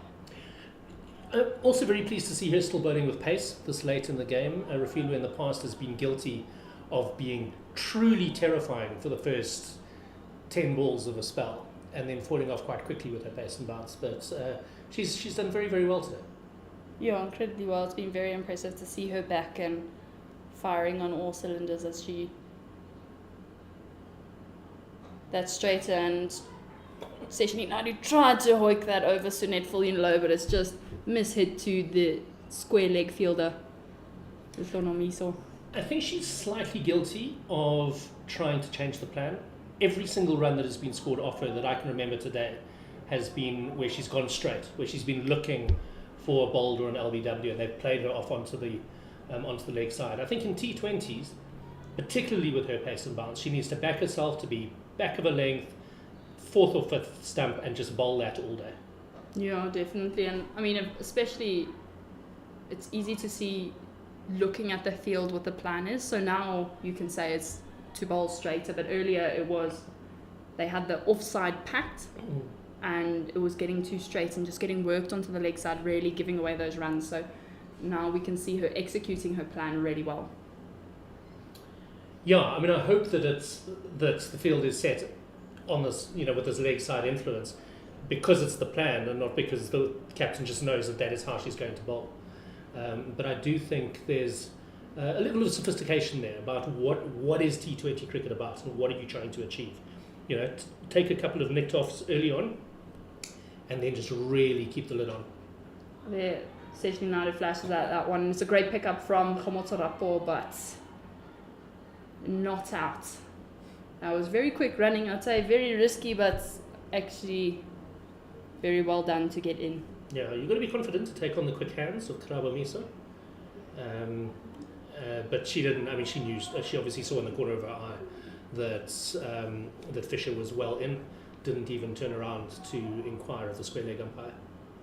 Yeah, definitely. And I must say that was a brilliant throw from Rapo, just above the stumps. Perfect, sort of what you teach the youngsters where you want to throw the ball in the keeper's box. Munchu in again. And it's outside off, and she's flashed at that. Exactly the ball she should have been bowling. That was really, really good ball to end her spell. Back of a length, got a bit of bounce, beats the lower order batter with her pace. And that finishes the 19th over, 81 for 7. They need 46 off this final over, which if they get that, Sarah, you and I will remember it for the rest of our lives. But I suspect that won't be the case. So a really, really comfortable position that the Lions have found themselves in, and it will be left Nolo Miso to complete. She's also had a phenomenal day out. 3 overs, just 1 for 7. And she will be really, really happy and hopeful that she can finish this off tight and finish with some really, really good stats here. Yeah, definitely. I think she's been very consistent throughout today, really hitting the same spot over and over. And the only way I see for the Dolphins to win is 6 sixes, 2 no balls. This one's outside of off, and she's flashed at that, and just drops short of Rapo, where Munchu picks it up and gets it in for just the 1 run. Actually, she's in with a chance there. Was it close enough to her that she should have taken it? I'm not sure if we're going to get a replay here. I think it did actually bounce fairly far in front of her.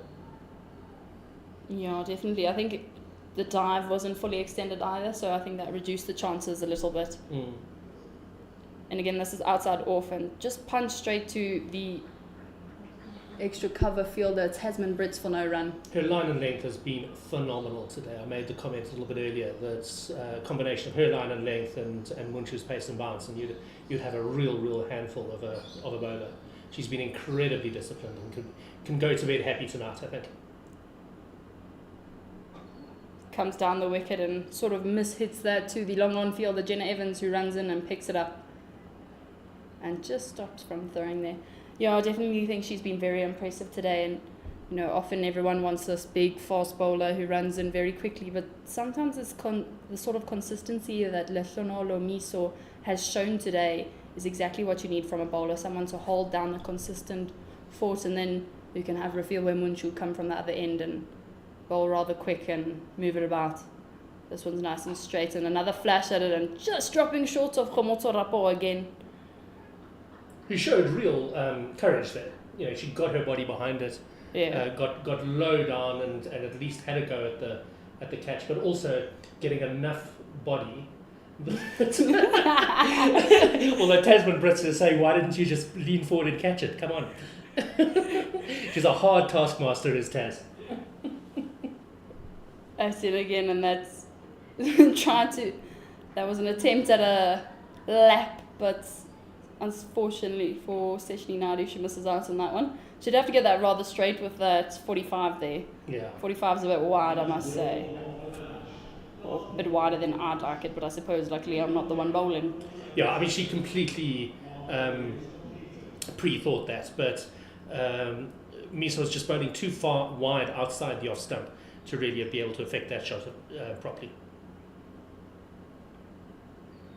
That's in again, double steps and hits it again, and the deep mid-wicket fielder Sarah Nettleton runs in, and they're looking for the second, but that's a no, so only the one run off of that ball. And that is the end of the game for the DP World Lions. That end partnership having been 19 runs, the DP World Lions taking the win on that game, and the Dolphins losing out, not being their weekend. It really hasn't been their weekend so far. They've crumbled yesterday with the bat, I'd say, and today it was a much better effort with the bat, but unfortunately not enough at the DP World Wanderers, where it's known for being a big total ground. Yeah, when I first sat down behind the mic this morning, and the 7th over of the Lions innings, it was odds even. The Lions weren't batting particularly smoothly, but they were able to put in that big partnership of 80 odd runs between KB Miso and Suneth Kulunlo, and that really made all the difference. And in the end, it was always going to be uphill, I think, for the Dolphins, with the lack of form that this batting lineup currently is displaying, to be able to score 127 runs. And so indeed, it's the Lions who have triumphed by 42 runs here at a Wanderers that is beginning to have some cloud build up over it. And as you can see on the screen there, the batters for the Dolphins not really having anyone contributing big totals, which they probably needed, or a big partnership to take the win today. Alexandra Kandla 1 run, Nicole de Klerk 5, Kwanga Panini 2, Nondamiso Shangase 23, Courtney Gounden 4, Zintle Mali 10, Nonkululeko Mlaba 2, Kiara Fisher 9, Seshni Naidu 21, not out. So that will be it from us. Thank you very, very much for joining us over the last couple of days. It's always a pleasure to sit at this cathedral of cricket and to watch top class women's game. To Sarah and to Amar, it's been an absolute pleasure sitting with you guys as well. And thank you very much. And tune in next time that these teams are playing, and we'll do it all over again. Thank you. And there we can see quickly the last but not least, Rasibian Tozake being very successful again with the ball. 4 for 22, Rafilwe Munchu 2 for 24, Leslonolo Miso 1 for 10, and Sarah Nettleton 0 for 11. Very economical. Thank you for everyone who tuned in, and thank you to my co-commentators and the crew.